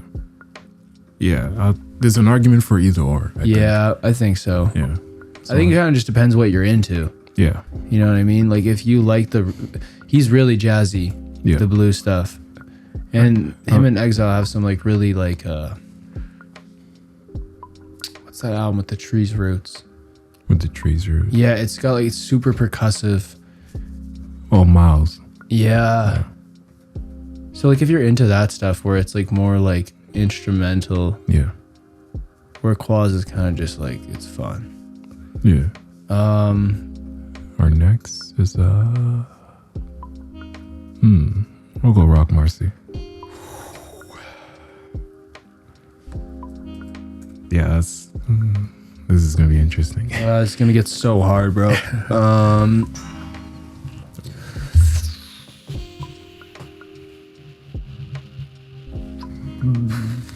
This is the first guy that's like so different. Yeah, All this shit's kind of similar, and then now we're like, what? because I guess we have Griselda in there, but you think he's above or below Talib Kweli? there's like an argument for like him to be in the very top, I think. But You think so? maybe I guess it's underground. We got Mos Def and Griselda at the top. yeah, because he has songs with like. Does he have a song Griselda? Right? Yeah, he's got tracks. Yeah, he's with got a Griselda. few tracks. Yeah. I don't think. Yeah, but I don't think he's like as big or like. I don't know if he's bigger than Doom. Yeah, I wouldn't say that either. You know, I mean, and Doom has this weird cult following now. Yeah. And Doom's got like a weird like meme audience. I don't know if you've seen that like on YouTube. It's just like the short clips. It's like MF Doom, like all that shit, like so weird. Yeah. Maybe like on top of some village, but under like Madlib. Or maybe on top of Madlib actually. I think you might. I like the on top of Slum Village, but under Madlib. Because I was thinking like maybe there it would fit. He could be over Madlib. I just feel like Yeah. Madlib's too like influential and. Yeah. Let's see. Yeah, I would say he's above Slum. Yeah. For sure. I'd say he's a bit under Madlib, especially because I feel like Madlib's well known now because of like producing with Freddie Gibbs. Yeah. I feel like that shit really blew him up. Yeah. And he has like some random shits with like people that aren't even really hip hop. Yeah. That he's kind of big for. Let me see if I can. Yeah. I'll probably just put him there. Okay. Yeah. I think that's solid. Okay, Yeah. that helps. Okay, so we got Marcy out of the way. Let's see. Boldy James. Boldy James, that's a tough one because he's definitely not as big Yeah. as Marcy, but he's like the same kind of vibes. They have tracks together, I think. Yeah. Boldy's kind of popping up now, I think, actually, like numbers wise. Yeah. I would say Boldy's got to go. Would you say below Quaz? I know it's different because he's new and like he has a whole Boldy's got 2 million monthly listeners. Yeah. That's crazy, dude. Numbers wise, I don't know how that's happening. I guess he has 2-3 ALK projects. Yeah. Great Adventures has 20 million. That's insane. I didn't know that's his biggest song. Wow, because Marcy only had 300 some thou. But I thought that he was definitely not as big as Marciano. That's why I don't like to look at numbers. I mean, I guess. We can go off our opinion then. In that case. Like, I feel like Boldy's not as big without Al, because like he just dropped 2 albums, I think, after his car crash. He had like an Indiana Jones album, it was called, or something. Yeah. And then he had one that has like it's him and that like little kid. Looks like it's not a kid, but it looks like a little kid. They're sitting next to each other. It's like kind of orange. It was a pretty good project. Fuck, what is that producer? Prisoner of Circumstance. Yes, Yeah. I forget what the producer's name is, but Johnny. yeah. Yeah. It's pretty good, but it's like I don't think people are talking about that album because it's not an Alchemist album. Yeah. I also think, in my opinion, he should be under Marcy. I think so too. Yeah. I definitely think so. I think Marcy's also more versatile and like. Yeah, I bet the thing is with these numbers, these are monthly listeners. You know, it's not like all time. So it's like Boldy dropped an album more recently. He's gonna get more plays. But yeah, and we're also measuring this off of like underground. Yeah, that's a good point. Yeah. That's a good point. Okay, Yeah. then yes. Then let's put him. I gotta look at this thing. I think people know some Village more Yes, than they know definitely. Boldy. Or even Talib. I was gonna say put him under Quasimodo and above Blue. Honestly, I don't know. Like numbers wise, that's probably a lie. Yeah. The Quasimodo thing's tough for me because like I just think a lot of people do know him. Yeah. Well, it's probably because of people you talk to. Exactly. Yeah. Boldy, but he's pretty like I don't think that like 3 months ago he had nearly that many people. Yeah. I think that shit must have blown It's good up. for him, but yeah. It is.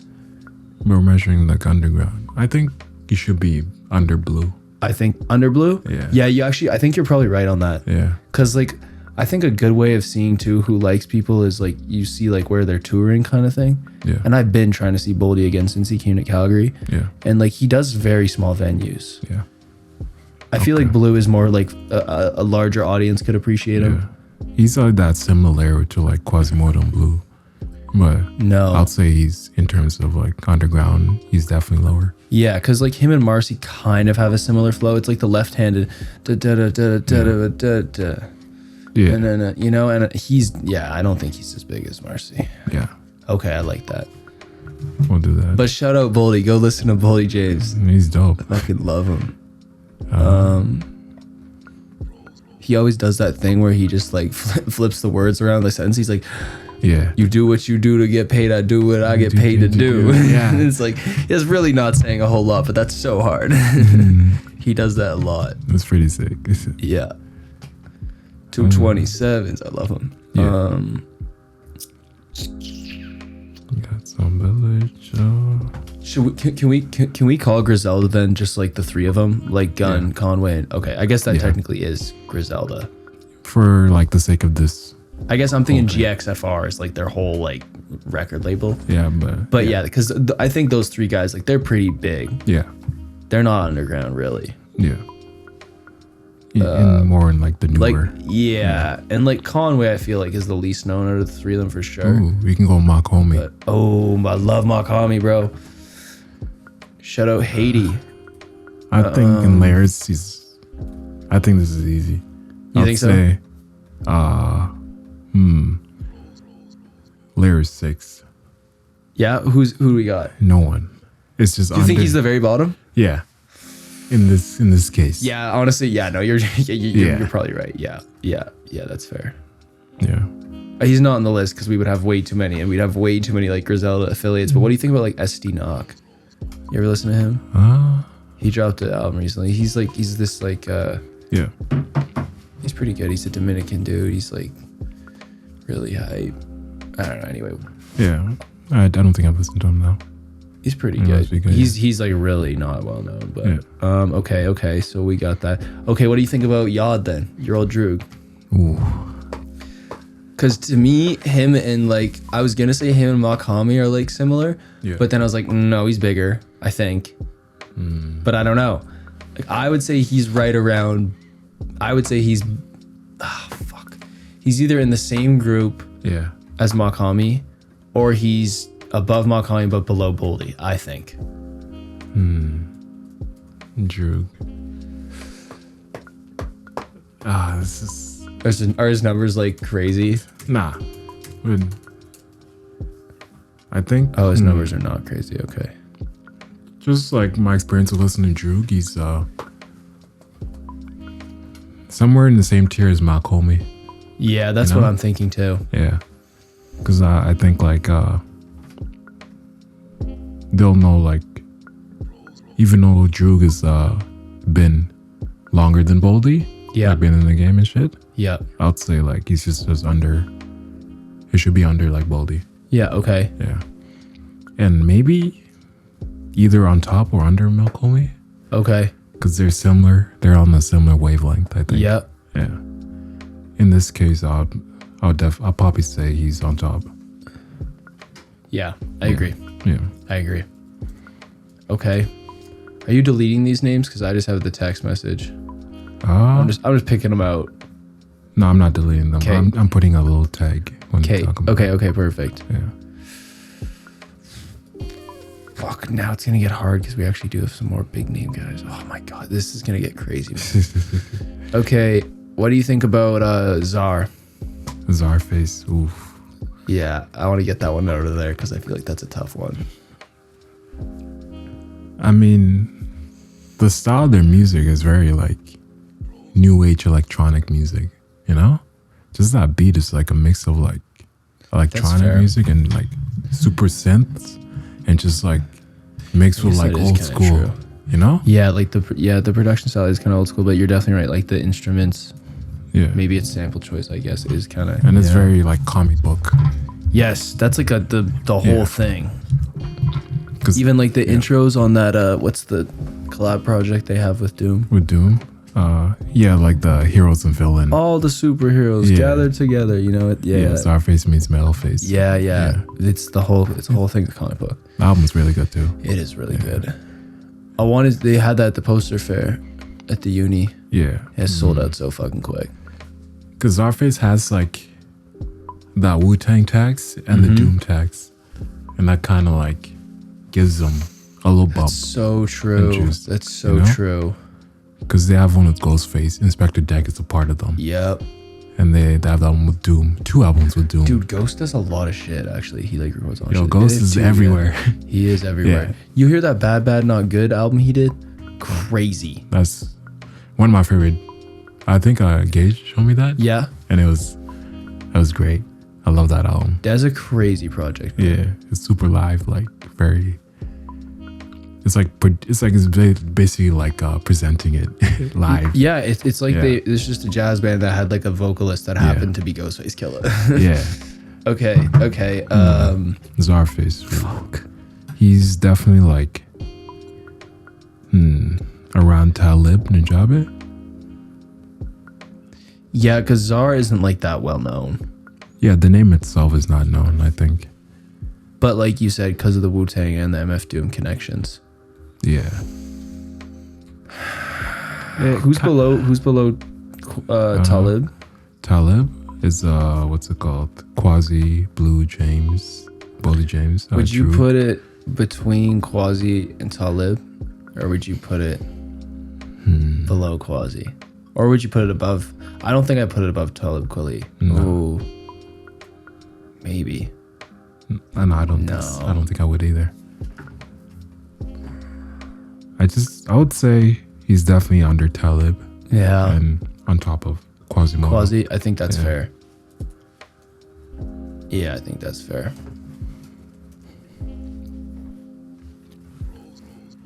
Okay. We can, I guess, like, if you want to like encompass a bunch of rappers, Yeah. like what's called Large Pro, or is Large Pro on DITC? I actually don't think he was. No. I think Lord guess we can Finesse separate. was. Lord, but- Lord Finesse and what's it oh called? fuck. Do we do Large Pro right now? And Diamond D. Diamond We can- D's like yeah, we can put them in one category as Okay. DITC. okay, bet. Yeah. And I know like Fat Joe made it to like the mainstream, but in this case, since DITC is kind of like a big super group, Yep. we're gonna keep what the type of music they did in that Like group. like Fat Joe and Big Pun do their thing. Yeah, Okay. yeah. So Because I guess, was gonna say like Still a Playa, yeah, like that's a huge song. and Everybody Lean knows that. Back. Yeah, I forgot about that Yeah. shit. Da, da, da, da. Yeah. Okay, Wait, yeah. oh my god, is that Candy Shop? Yeah. What? I literally never realized You didn't that. make till I that said- connection? No, I just never thought about it. Yeah. Those ones. Damn. Yeah. Okay, yeah. DITC. Sorry, wait, but Large Pro isn't in DITC. We're gonna separate Large Pro in this Okay. case. Yeah. Okay, I think that's fair. I think who's below Quasi? Blue? Blue, yeah. I would say either right above Quasi. Oh, fuck. It really depends. I think he's above. Above, yeah. Yeah. Yeah, I think that's fair. Because they were huge in the 90s. I mean, it's tough. Like, we weren't, I mean, I wasn't around for that. Yeah. You would have been a baby, so yeah. I think he's But like, it's maybe below Ninjabes and above Talib. yeah. I like that. DITC. Because, yeah, they're pretty huge. Yeah. But they weren't like huge, but they were No, huge. they were underground, but they were Yeah. like big in the underground scene Yeah. in New York. Where it was like Talib Kweli was only big with Black Star, Yeah. right? And then it's like these guys were working with other people that were big. Yeah. Yeah, Mac Miller shouts them out Yeah. because Hip to the Game, the Lord Finesse beat, was Mac Miller's beat for Kool-Aid and Frozen Pizza on the Kids album. Nice. Yeah. And I didn't know about Hip to the Game, and I just love Kool-Aid and Frozen Pizza, and then I found about Lord Finesse. Yeah. And I was like, wow, putting Jingle Bells on a beat? To the game. That's the way. Yeah. Yeah, beautiful song. I guess we can go Large Pro now. Okay. Mega Impact. Yeah. He's like OG too. Like he was doing shit early 90s. Ooh. Yeah. You know what I mean? Like 90, 89 even, I think. Damn. But I don't think he's known by as many people as like, but like, I don't know. People who listen to underground hip hop definitely know Large Pro. Yeah. And I feel Especially like, when they listen like Nas yeah, or Jay-Z. I feel like they might even know him more than DITC. Yeah. I feel like definitely. I was gonna say like maybe above in that rank. But like not like Madlib territory, I don't think. No, not that territory, but I'd say just like again in Ninjabe's DITC. Yeah. Ooh. Hear the buzz noise. Yeah, I heard It's that just- too. I was fucking around with the XLR. That's on me. Oh. No. Yeah. Ninjabe's DITC. Maybe in that middle. Okay. Oh, it's mad. We've been recording too long, bro. We'll keep going until it dies out, but Yeah. We can just like keep that track and make a new track, right? yeah, but we're so close. Okay. Yeah. We're okay. so We're gonna close. speed run the shit. Okay. Large Pro. Okay, we got Large Pro. Let's see. He's and a lot of these ones should be easy because you're not gonna know. Yeah. Yeah. Yeah, I know a bunch of these I don't even know. Yeah. Rock Marcy, Large Pro we got. Boldy we got. I guess Phase Rock. Yeah, I don't even know. He's more a part of like Ninjabe's, Okay. and he I think he had this one group I'm forgetting the name of, but they're like different producers and Yeah. they made the similar style to like kind of Ninjabe's. So, and they're very like jazz influence and very just like chill. vibes, you know, talking shit. Right. Yeah, Faz Rock is definitely like maybe under Mock Homie. Yeah. Or Okay. actually a layer down. Yeah. You're making a whole new layer? Yeah, there's 8 layers and Mock Homie. Oh, okay, he's 7. 6. Okay. Yeah. Oh, he's 6? Yeah. Damn. All right. The iceberg goes deep. Yeah. Okay. I like Faz that. Rock. Yeah. And similar, I would go with Substantial. Okay. But because I listen to a lot of Substantial, and it's very hard. That's like- the thing. That's why I'm like, everybody knows Quasimodo. Yeah, Nobody fucking knows him. I can't really like base it off my experience of him. If you're trying to pick between those two, I would say don't think too long. Yeah, I would say. For the sake of this, I would say he's just above Face Rock. Yeah, okay, I got you. Yeah. Oh shit, do we do Grim? No, Do we do Grim? we can do it real quick. Yeah, Because I feel like he's not known, especially without Doom. Like if his name was just Grim, not MF Grim, it'd be like, ooh. yeah. But I think maybe in the similar layer too. yeah, I was gonna say like, is he bigger than Mock Homie? I would say so because he's also like Coogee Rap. Oh yeah, facts. Most of those artists. So based off that influence, You got Drew above Mock Homie. yeah, I would say he's just above Droog then. Yeah, I like that. Yeah. Okay. Do we do Jedi Mind Tricks? Fuck.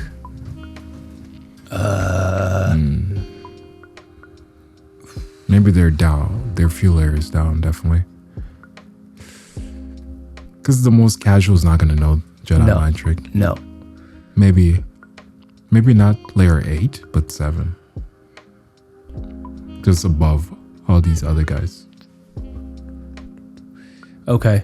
I think that's fair. Because I think you can change this, like, if you really think about it. But in this case, I'll put them here. Okay. Yeah. What do you think about Immortal Technique? Because everybody knows that one song. Yeah. Dancing with the Devil. Right. But like, I don't know past that. I listened like some of his albums back in the day, Yeah. and I think he should be like just around like the Czarface area, maybe Okay, like Talib Yeah. and Czarface. Let's go. Can we go below Talib? Below Talib, yeah, that's what I was thinking. Yeah. too. Yeah, Okay. All right, we're doing good. yeah. We got Bishop Nehru. Did we do him? No. Ooh. Probably. Above Droog? Below Droog? I think people know Jedi Mind Trick, didn't know Bishop Nehru. Yeah, he's like that low. Yeah. Or maybe Yeah. because of the Doom. Maybe. No, you're probably right. I feel like Jedi Mind Tricks is more classic. Yeah. Like, I feel like if you're into underground hip hop, you're a bit of an old head anyway. Yeah. And I feel like you know Jedi Mind Tricks probably, or at least you've heard of them, whether you Yeah. you fuck with them or not. If he asks maybe a person who they really know. Right. If it's like, I feel like Bishop Nehru is more for like the young kids like that are cool and into like underground shit. But I feel like old guys don't know him. Intellectual rap, yeah. Okay. I think I would say he's under Jedi. Yeah. Yeah. Okay. I'm trying to think of other bigger people here. Blue, Rock, Marcy. Mm-hmm. Do we place Large Pro? Yep. Or no. We did. Yeah. Okay. Oh, right. Yeah. Okay. We're doing good. We're almost done. All right. Yeah. We need Lost Children of Babylon. Boom. Yeah, that's what I think too. Way below. Bottom of the ocean. Yeah. You're not going to know them. If you want to search Yeah, them up, you hit can me with search that. them. And I was like, what the fuck? Yeah. Those guys are like spiritual, lyrical miracle guys. Yeah. Yeah. They got great beats though. Yeah. Okay. Star. Ooh. And you're saying that's fuck, what was her name? Angelica? Yeah. or Angelica, however you say it. Yeah, from with Doom and stuff. Guinnesses. With Guinnesses. So I would say above, because her solo shit like doesn't exist. Yeah.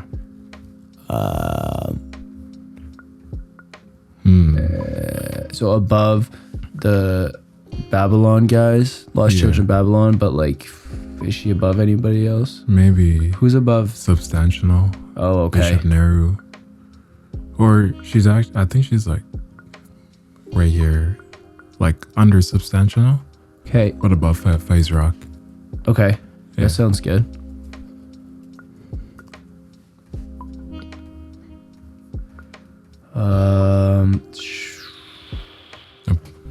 We go like Shorty No Mask. Okay. I just like her because of that one song. So you're saying bottom? Yeah. Are you saying above or below Lost Children of Babylon? Definitely above. Yeah. Yeah, I feel like she might be a little more known. Plus, she'll probably appeal to like the more general audience. Yeah.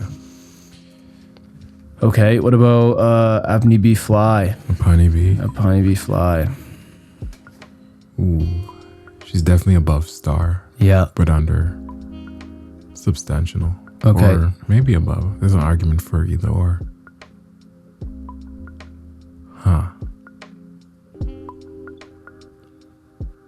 Or maybe above Bishop Nehru too. Who's the girl on Let Me Watch by Victor Vaughn? That's her. That's her? Yeah.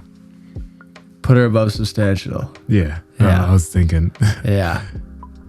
Maybe also probably above Bishop Nehru. Bro, I too. deadass, I totally thought that was Angelica. I thought that was Star for a while. Yeah. It was.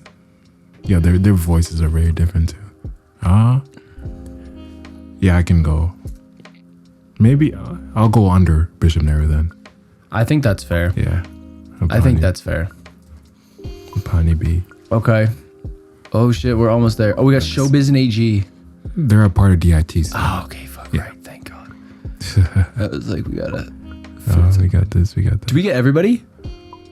Star Party. Yeah. Nice. Nah. Yeah. All right. We can upload this too. We can. Okay, Yeah. top to bottom. Who do we got? The bottom is crazy. The amount of. Yeah. The top, Mos Def, Yep. Griselda, Yep. MF Doom, J Dilla, Madlib, Rock Marcy, Slum Village, Dilla, Nunjabes, Large Pro, DITC, Talib Kweli, Immortal Technique, Czarface, Quasimodo, Blue, Boldy James, MF Doom, Ural Droog, Makomi, Jedi Mind Trick, Bishop Nehru, Emmani B. Fly, Substantial, Star, Phase Rock, Shorty No Mask, and Lost Children of Babylon. I think we killed that. Yeah. I think that was pretty accurate. Honestly, like the only one I'd question is Quasimodo, but I know I'm hella biased. So Yeah. Ooh. Yeah, let me save this shit. that was solid. All right, should we say peace? I'll cut this off. Yeah.